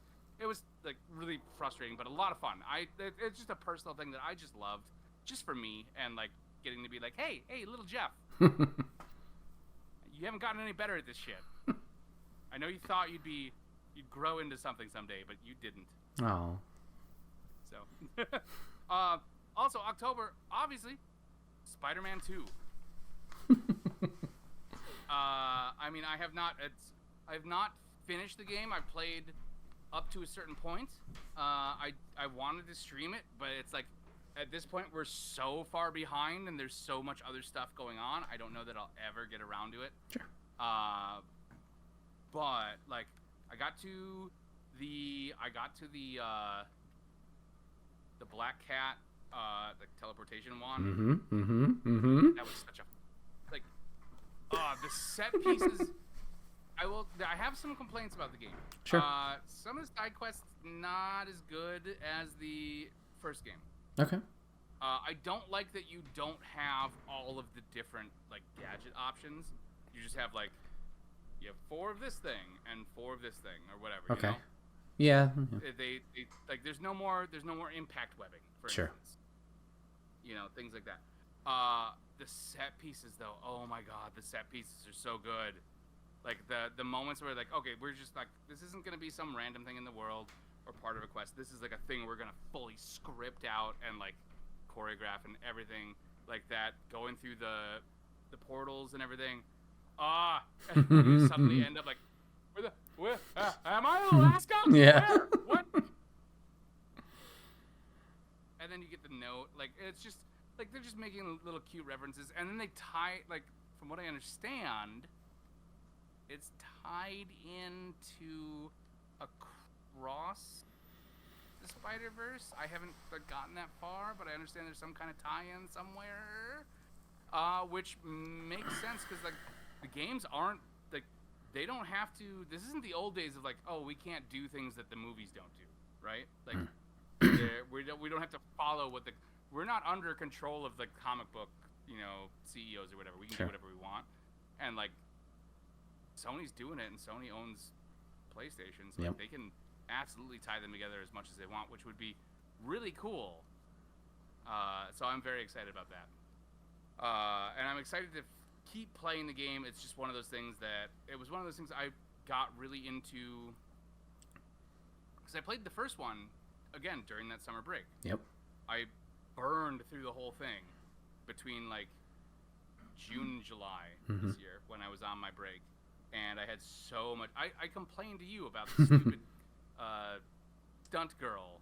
Oh, Screwball. Yep. I'm really glad she didn't come back, as far as I know.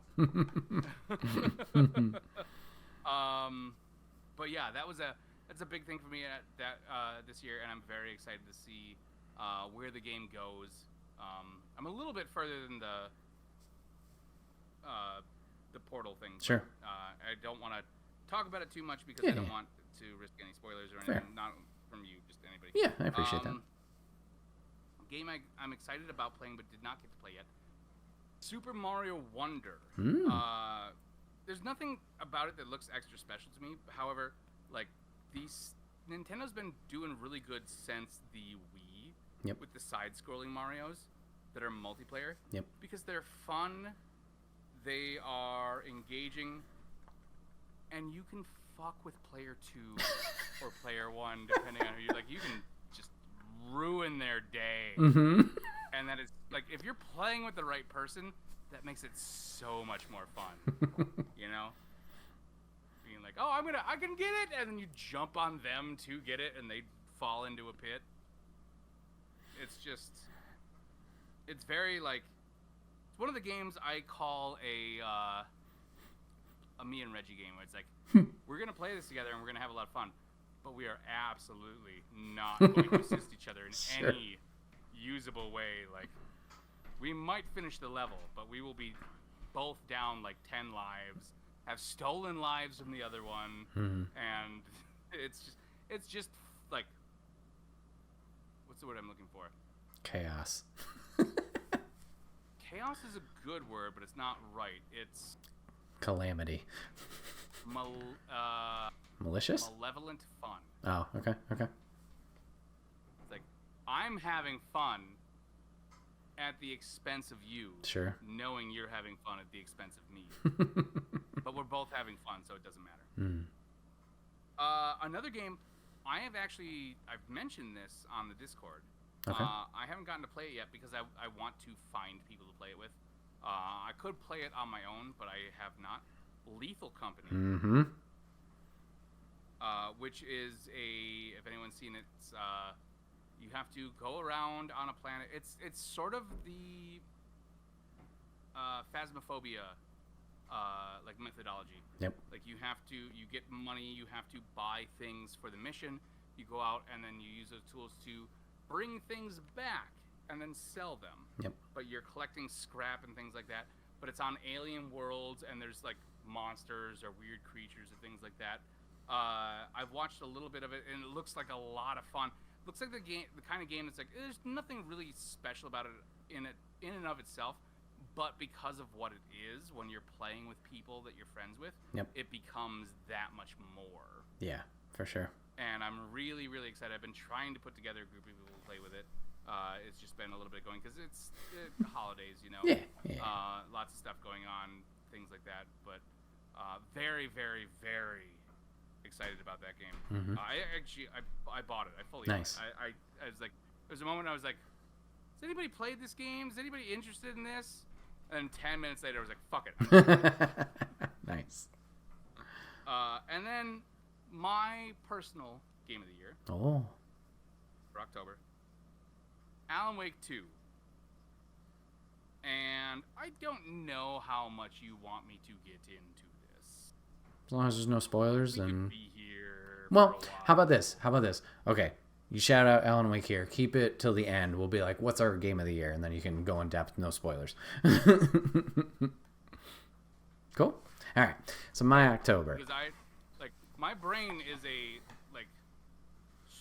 bulletin board string conspiracy board Sure. of this game. All right. So my October. That's my October. Yeah. Sorry. No, you're good. You're good. So you already mentioned Spider-Man. So yep, shout out to Spider-Man. I was also going to shout out Lethal Company. Lady and I have been watching a shit ton of Lethal Company. And yes, Jeff, I think I would love to jump into Lethal Company with you at some time. It looks like pure fun chaos, like you said. There's a lot of mods, so there's a lot of things you can add to this game and add even more depth. I think the what do you call it? I need the Skyrim Macho Man The dragon. Ooh, somehow in this game. The the proximity chat is nuts. Shit. I had a little I had a cream cup. Like a little cream cup. And I was gonna, when we got to game of the year, I was gonna bring it down and I was gonna be like, ooh yeah, my cream of the crop. Nice. For game of the year. I just keep flicking it out of the camera. So yeah, shout out to those two. Shout out to Little Gator Game. Played that all the way through. That was a cute adventure. Let's see. I feel like there was some others in here that I wanted to talk about real quick. Sorry, the scroll. Jackbox 10 came out. Those are always decent. Oh. What about the game that was sweeping the nation? Suika game, aka Fruit Game. Everybody's getting addicted to this game. Matching fruits, keep them in the area. Tetris. Hell yeah. Yes, Jeff. All right, fruit game. Anyways, Dave the Diver blew up this year. Oh, you haven't seen Fruit Game, Jeff? You must have. You were working during that point, actually. Here's the thing. There have been enough games that have come out in the course of my life that are just fruit game. That could be like 8 or 9 different kinds. So of things. essentially, the concept of Suika game. Like slicing fruit? Are you stacking fruit? No. Are you matching 3 of a kind? So imagine Tetris. You have that area. So there are different fruit that are in a wheel as your guide on the side or a key. All right. Your goal is to take 2 of a fruit. If they touch each other, make contact, they will evolve or change into the next fruit in the line of the circle. So, for example, Fruits don't evolve. I know. Listen to me. What kind of intelligent creationist bullshit is this? So 2 cherries, put those together, it turns into a strawberry. 2 strawberries turn into a grape. 2 grapes turn into a peach. 2 peaches turn into orange. Whoa, no. There's no way you're gonna tell me a strawberry is better than 2 cherries. It's just in terms of the size and in terms of your points. So I don't care. I need to know who to send my email complaint to. Japan. Anyways, so you are just building up to try and get watermelon. That is your biggest, and you are trying to fit them all in this jar and get the most amount and a big score. It's very addicting. It's very fun. Highly recommend. Shout out to Dave the Diver. Shout out to Spin Rhythm XD once again. This is when it came out on Switch in October. That's all I got. Oh no, sorry. Headbangers Rhythm Royale. Diver got they got some. I mean, one, they had some controversy at the Game Awards. If it was indie or not, they were nominated. They got DLC announced. Well, yeah, no, but there's that new game coming out, right? Dredge. No, there's no new game. Dredge. Oh no, it's a combo. It's a DLC. Yeah. Crossover. Headbangers Rhythm Royale. Shout out to them. Your pigeons, Battle Royale, rhythm games. Very fun at Extra Life. Late night hours. Go search that. Into November, Jeff. What do you got? November. I have not gotten to play this yet. I didn't realize it came out yet, but I've been looking forward to it for a long time. Alien Hominid Invasion. Mm-hmm. Now, have you ever played any of the Behemoth games? Castle Crashers. I tried the Invasions demo over Steam Next Fest. Okay. I played Alien Hominid when it was just a Flash game on Newgrounds. Mm-hmm. Like, it was it was literally just like the first level, and you played it, you went to newgrounds.com and you played it on Flash. Yep. I've loved those. I got the original one on the GameCube. I really love everything, almost everything Behemoth does. I was actually a beta tester for Battle Block Theater. Nice. There's one game I haven't gotten to play, so I can't say that I love it. But yeah, Castle Crashers, all that stuff. But Alien Hominid is like, it's such a throwback to the old like Metal Slug side scroller shooter with like just a good sense of comedy, and like I'm extremely excited because like I spent probably like, we never beat it, but I spent probably like 30 hours playing Castle Crashers with the kids. And let them use my characters. They had to build up their own. Mm-hmm. But very, very, very excited to play that now that I know it's out. It's one of those things that somehow like I've been watching it and looking forward to it for like a year and a half, and then just like slides under the radar, and I somehow miss it. Mm-hmm. Also November, Star Ocean Second Story R. Mm-hmm. We're going back to an old PS1 JRPG. I love the Star Ocean series. They're a lot of fun. I have the Star Ocean 1 remake on Switch and PS4 and PS5. Just got the Star Ocean Second Story remake. Maybe like, it was like a week after it came out. I've been trying to find good opportunities to play it. I have this weird habit where when I play remakes of old this is a super weird thing. My ideal time to play remakes of old isometric PS1 JRPGs is when somebody else in the house is sick and I have to stay up with them and take care of them. Mm-hmm. So I'll just have them lay on the couch and sleep there, and I'll be there like, okay, what do you need? What do you want? Do you need a garbage can? Do you need soup? Whatever. And then I'll just stay up all night playing that game. It's gotten to the point where like it's almost the only time I can play that kind of thing. But I've been loving it so much. It's, again, I just love those games. You know, that's the growing. When I was a kid, during the time of these games, I didn't have a PS1, so I couldn't play them. But I got to read all the articles and all the stuff, and look at the ads and things, and see all the stuff. And they're kind of like renowned games for a reason. The story and the gameplay and the plot and everything. It's all really, really good. They did the most, like, they didn't have a lot to work with, like, system architecture-wise. So it's kind of what Nintendo does with the Switch. Like, it's kind of, you know, they can't do what they want to do. So they push it as far as they can in every aspect. Graphics, story, all that kind of stuff. And they, like, just polish the shit out of everything. And it's such a fun game. And I actually have the original. I got the PS2 or the PS1 disc for the original Star Ocean Second Story in like, I paid like $150 for it or something like that. Maybe $100 something. I might be mixing it up with Suikoden in like 2006 or something like that. And unfortunately, I got to the point where like. I put like 6 hours into it, and my fucking memory card got corrupted, and I just never got back to it. The first actual Star Ocean game I played was Star Ocean 3 on PS2, though. It was very anime, and it was a lot of fun. And if you play it, you'll recognize a lot of voices that are now like actual anime staples of voice actors. You'll recognize like famous voices and things like that.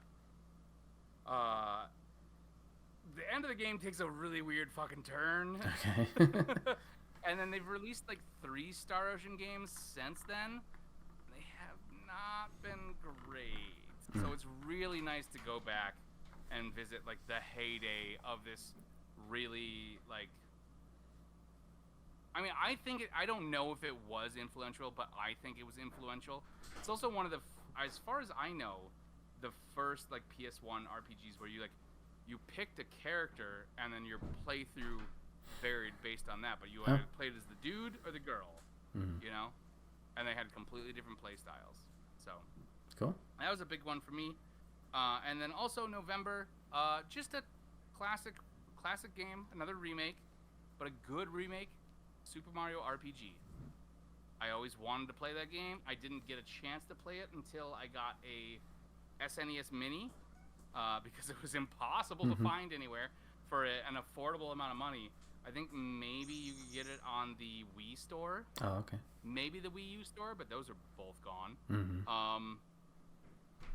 But yeah, just getting to play that and like sitting down with the kids and being like, hey, let's play this very different Mario game with a big ass sword stabbing through a castle.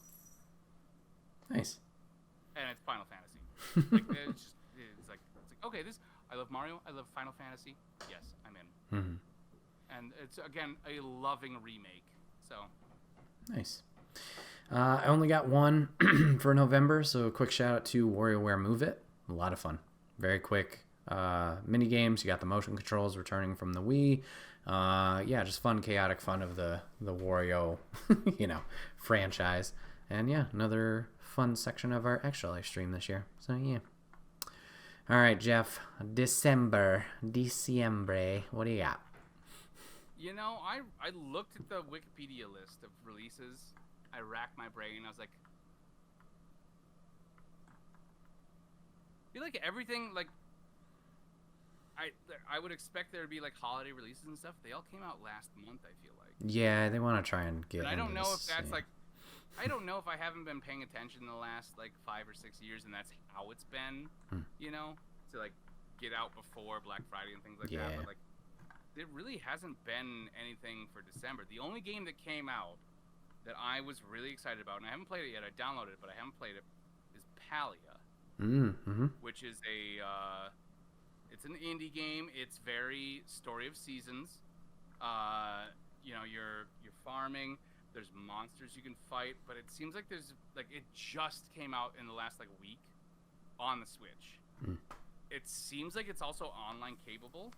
Okay. I haven't gotten into it enough because like I've been aware of it for like 2 years, I think. Actually, Reggie, I think, is the first one who brought it to my attention like 2 years ago, and I've been following them on Twitter. And that's what it's called, and I will not call it anything else. But yeah, it just came out. I downloaded it. I had to delete like 3 or 4 games off of the Switch because the kids just shove whatever they want in there and don't pay any attention. But I haven't gotten a chance to play it just because it's been a busy work week. So, but very, very excited because again, I love. Shoot, I just thought of another game. Sure. But it's not for this year. I like those like simple like slice of life, like you farm, you gather things, you go date someone. It's always better if there's like a romance rival and you get to crush them.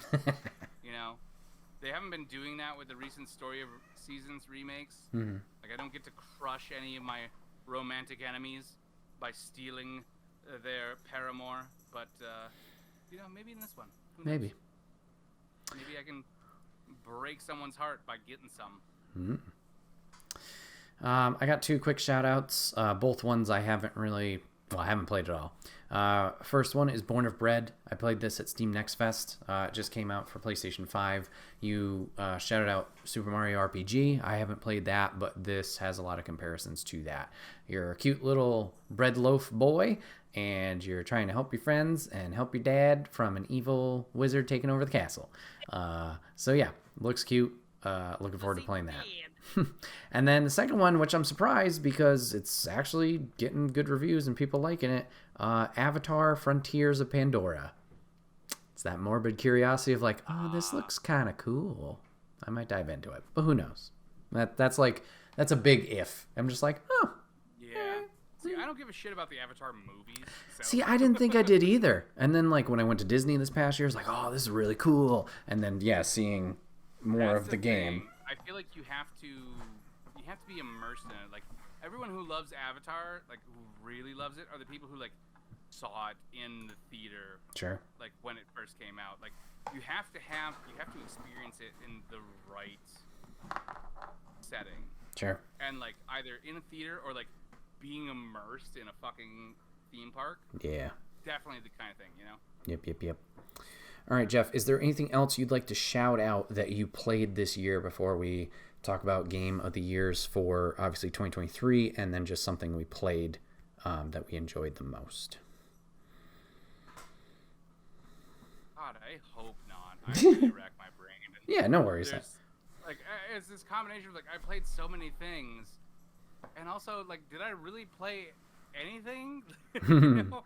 Sure. Like, it was one of those, again, and I feel like this is how it was last year. It was like, I feel like I did a lot, but then looking back, it's like, did I, like, it doesn't look on paper like I did a lot. Sure, and I agree, because that's why I keep a list on my phone, but that's the same thing. I'm like, oh, I didn't play a lot this year.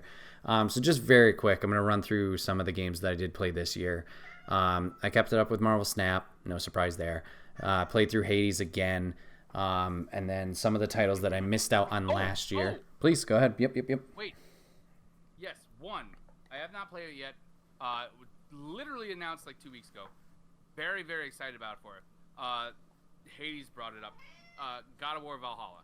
Mm-hmm. Very excited about that because it doesn't look like it's just like roguelike. It has like it's got the full like God of War storyline thing going on, and it ties into the older games. There's I don't know if it ties in the older ones, but there is some storyline build, I guess, at the end or something. No, it does. I know enough about it to know that. So. All right, I just saw the cover. Maybe it's like, oh, it matches God of War. Who's the sexy Greek? That could be sex anyone. goddess? Like she shows up. Like it's just it's that kind of thing. Oh, okay. She showed up in Ragnar. No, she showed up in the first one. Not to my knowledge. The goddess of love? Yeah, what's her name? The very first game, or like the first of the newer ones? The first of the newer ones. I don't think so. Aphrodite. She shows up, doesn't she? Mm-mm. In the God of War 2018, I'm pretty sure she does. No, there's no Greek gods. On the boat. No, When you're going not to get 2018. You're thinking the old one where there's the fucking mini game. No. That's not 2018. I know. That's why I'm saying you're not right. There's no Greek gods in the 2018. I'm positive she shows up and haunts you on the boat when you're going to get the blades from the cabin. That's your wife. No, that's Ragnarok. Yeah, you're right. No, when he gets the blades? No, I don't think so. What's her name again? I mean, here's the thing. I don't want to argue. I'll give this to you. God of War. Pretty positive that 2018. Aphrodite shows up, like when you're going like Atreus, whatever his name is. Not the band, Atreus. Atreyu. Yeah. I was thinking of Dune. I was thinking of Neverending Story, and I was thinking of God of War all at the same time. He's sick, and you have to go back to the cabin and get the blades. Yeah. And like you're by yourself, and she shows up on the boat and is just taunting him. I don't recall.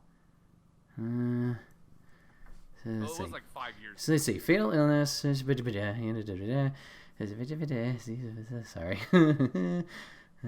How to get.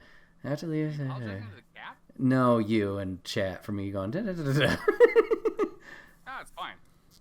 I do that at work. Let's see. After leaving, players return to the house, taking her boat.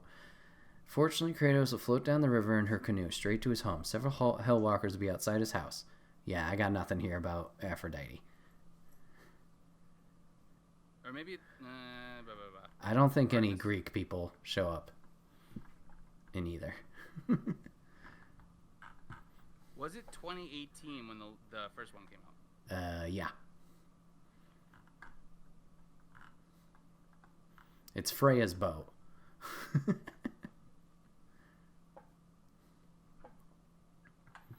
Swear to God. Somebody taunts him. And it's somebody from his past. Yeah. I don't. Everyone has to pause. Everyone has to look this up. Well, while you're looking that up, because I don't see anything. So yeah, I'll read through my list. So you just mentioned Valhalla. So games that I missed last year. So I did play through God of War Ragnarok this year. Marvel's Midnight Suns I dipped my toe into. Cyberpunk 2077 I gave a shot. Replayed some of the Borderlands games. Neon White I beat twice. Arkham series I replayed. Last of Us 1 and 2 for the first time. Rather, part 2 for the first time. Metal Hellsinger. Yeah.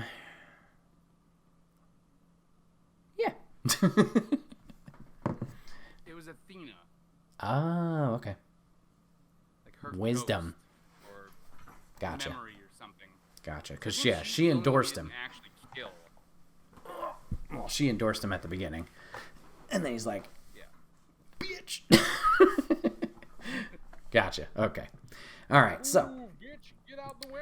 all right, Jeff. So, what are your game of the year for 2023? And then just something you played this year that you got the most enjoyment out of. I mean, it is one and the same for me. Okay. Gotta be Alan Wake 2. The original Alan Wake was so much fun. It was this combination of like action, a little bit of action. It wasn't so much. Well, no, it was a more action-oriented game. It was not a survival horror, but it was very Stephen King-esque. I've always been a giant Stephen King fan.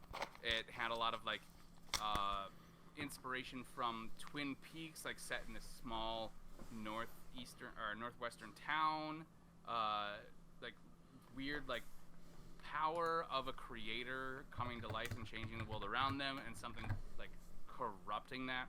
It was a lot of fun, and we got nothing for 13 years. We got one game, and it's not even canon. But they teased it in other stuff. They teased it in Control, which, I mean, we're not going to get into Control. No, not doing that. But it came back this year, and it came back fucking hard.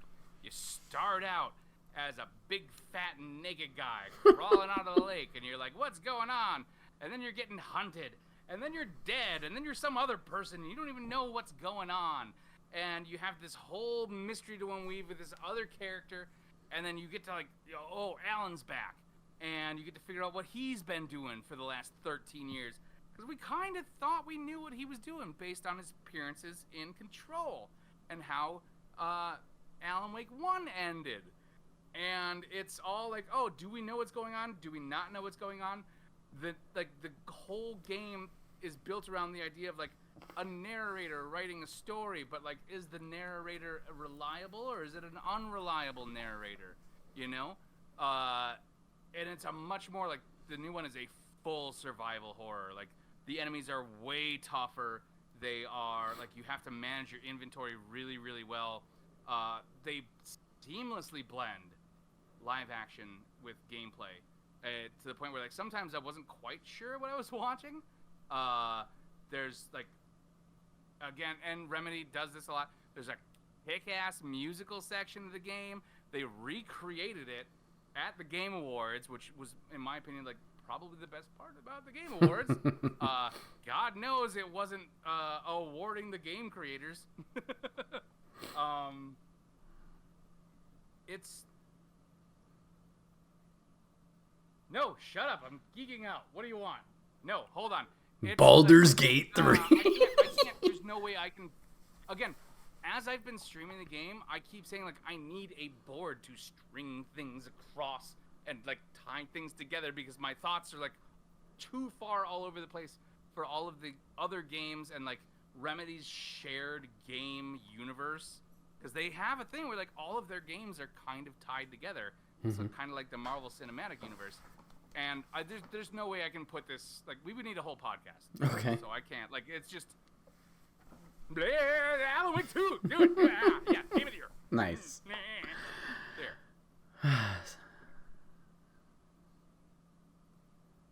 Okay, we'll get you stuff in a little bit. Did you think it was Game of the Year? No, I'm just kidding.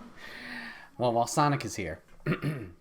So, not this year, but I think Game of the Year for me, for previous stuff, is definitely Neon White. Neon White, I just absolutely fell in love with. I didn't think I was going to fall in love with the speedrunning aspect of it, but the gameplay loop, I know it's got the little, you know, it's a typical anime story. It can kind of go crazy from time to time.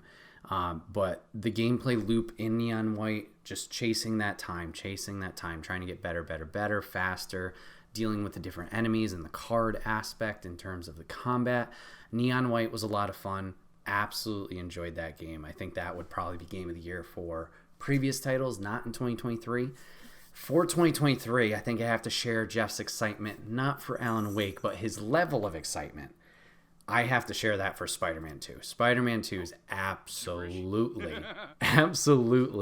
my Game of the Year this year. Jeff alluded to it with just the set pieces, obviously seeing the city expanded, the characters that you interact with, whether it's fellow hero characters or the villains that you run into, just absolutely insane. Switching from Peter to Miles, both of them feeling unique and fun with what they're doing is great, as Artemis tries to interrupt.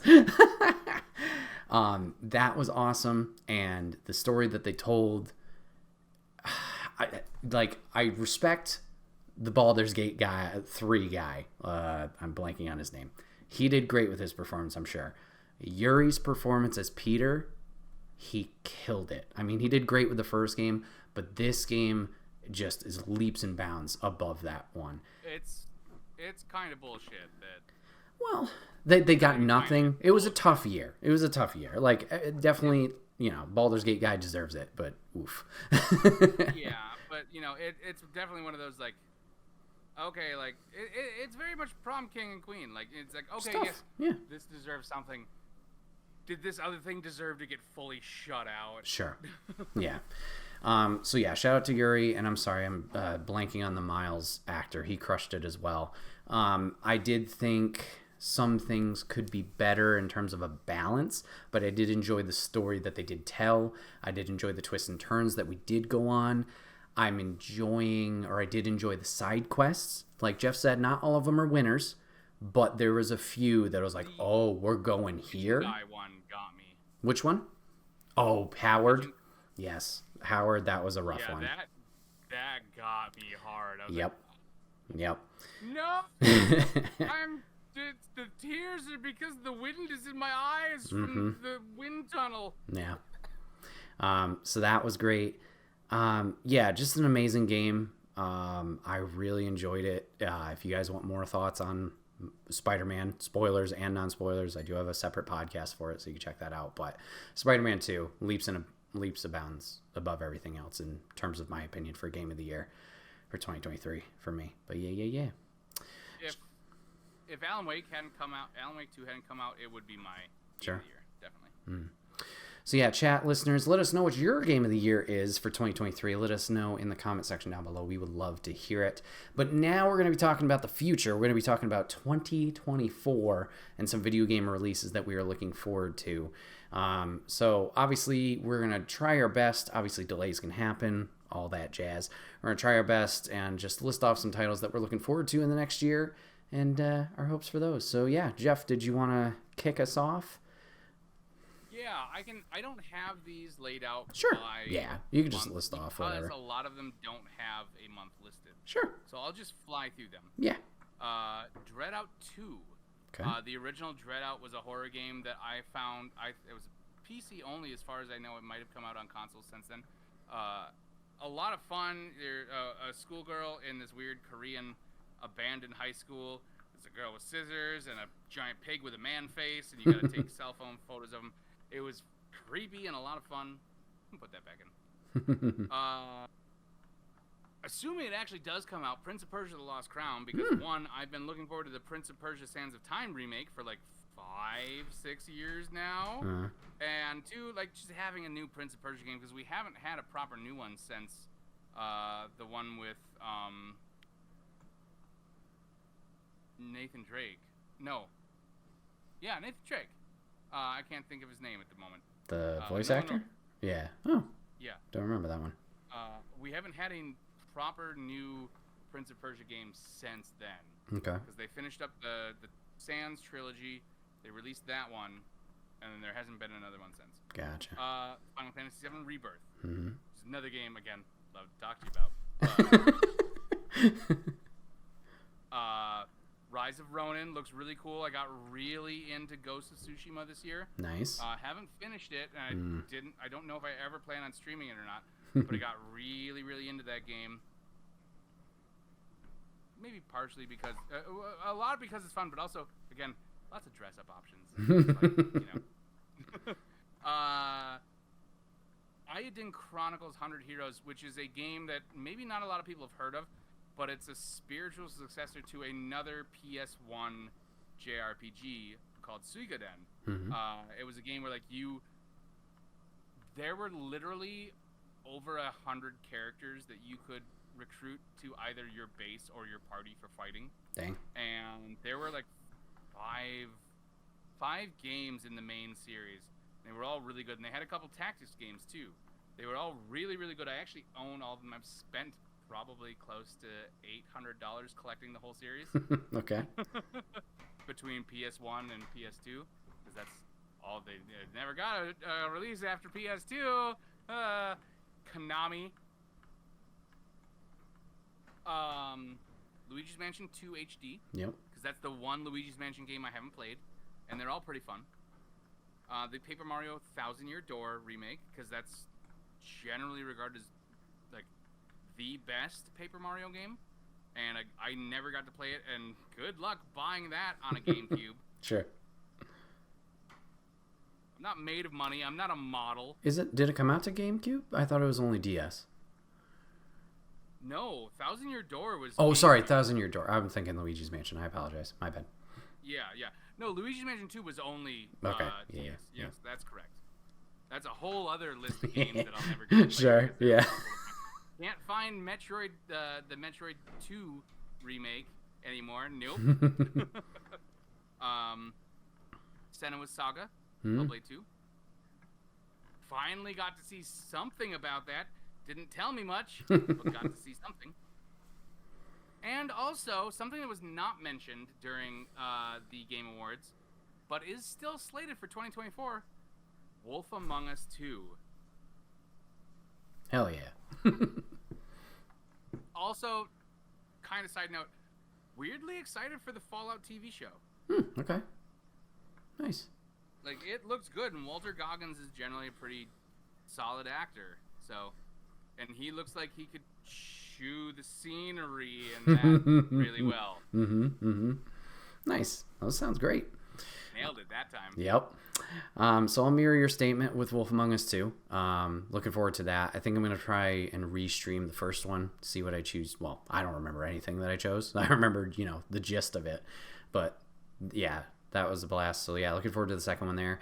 I'm also going to shout out some other indies here. Just really quick that I am looking forward to. Of course, I scrolled way down to the bottom of the list, so I do have to refine them. I do apologize. Number one for me, it was supposed to come out this year, but unfortunately got delayed. It is The Plucky Squire. I've talked about this when it was revealed back at Summer Games Fest, but this is a 2D and 3D game. You're a little cute little knight dude in a storybook picture adventure. You're going through a 2D adventure, and then you can pop out of the storybook into the 3D world and continue your journeys there. So this is published by Devolver. Really looking forward to Plucky Squire. Looks amazing.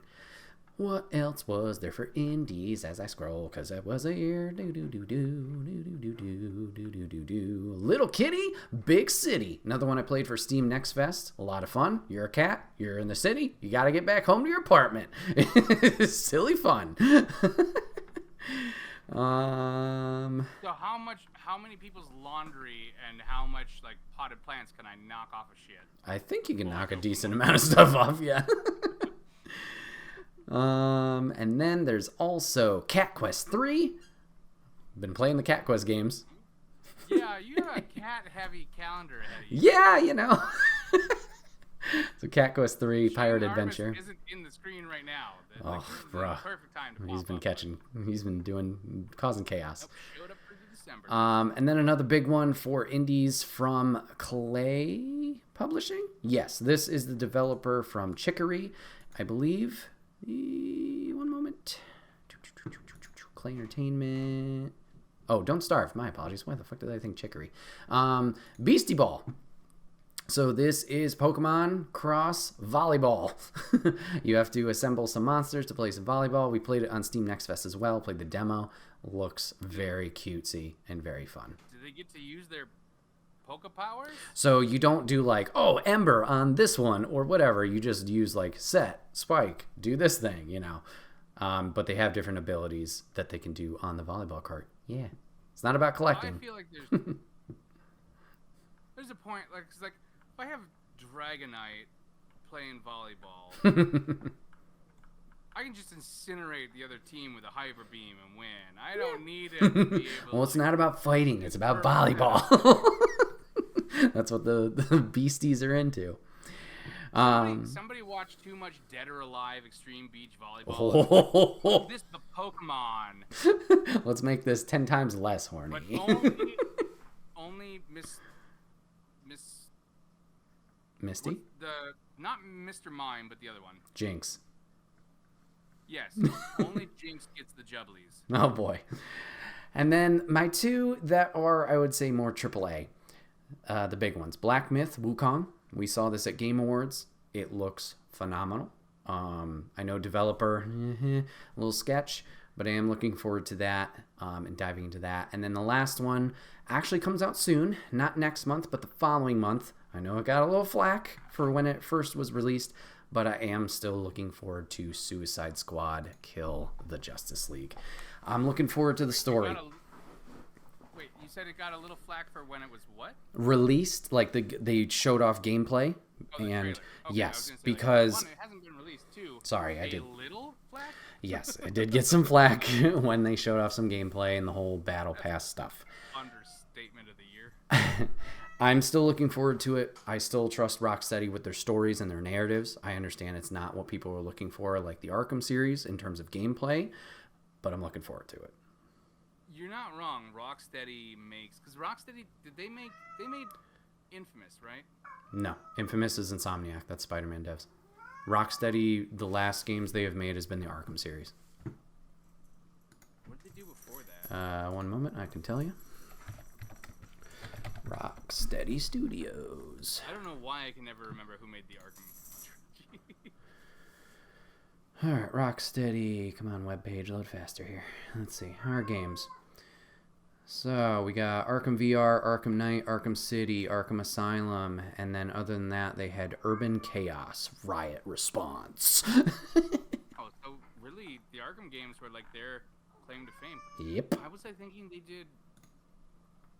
Whatever, doesn't matter. Yeah, okay. Now that there's like 6 or 7 games that they've made on the table, roughly 50% of their output has been fucking stellar. 50? Yes, but all the most recent stuff. Yeah. Which means, that's the important part, right? You can't judge, like, where people started out. Then you end up in, like, weird things like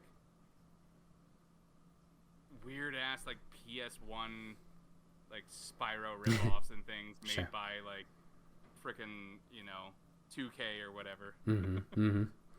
So, yeah. Some fun releases coming up in 2024. Nice. Well, everyone, this has been another episode of the Wait Where We Talking About podcast. My name is Bret, a.k.a. Enigma911, and today, once again, I was joined by Jeff, a.k.a. Jeff Red Gaming. Jeff, thank you for doing the podcast. Jack, thanks for hanging out and surviving with your Sonic onesie. Appreciate you, bud. Oh, you put him to sleep. Yeah. Hey, wait. No, I'm just kidding. In a good way. I know, I'm just teasing. If you guys want to catch the podcast live, you can always go over to twitch.tv/Enigma911. You can drop a follow over there. You'll get notified when we go live, so you can join in the fun and conversation with us. But if you can't catch it live, that is A-OK. Go over to YouTube and podcast services the very next week, where it's broken out topic by topic and put as one big video and MP3 for your amusement on the following Friday. Last but not least, any way you can support the show, like, shares, comments, subscriptions, reviews, whatever it is. It may seem small, but it does help the channel grow. So please, if you take the time to do that, we would love and appreciate you for it. Do it! Also, make sure you guys go over to twitch.tv/JeffReg and youtube.com/JeffRegGaming. Drop a follow over there. You got some good content, some good SHIT shit over there. Strong word. It's fun. Go over there. He's a great guy. I'll Do have that. fun. Jeff, thanks for hopping on the podcast again, man. I appreciate it. Yeah, anytime, man. Nice. Always. What is this? The 3rd year we've done the ramp up? Yeah, second or third. Yeah. Yeah. Nice. Anytime. Appreciate it. I told you I was gonna behave this year, and for the most part I did, except for one unfortunate slip of the tongue. Hey, not bad. One's not bad. Chat, listeners, viewers, thanks for hanging out. Thanks for giving us a watch, giving us a listen. And we'll see you guys on the next one. Take care.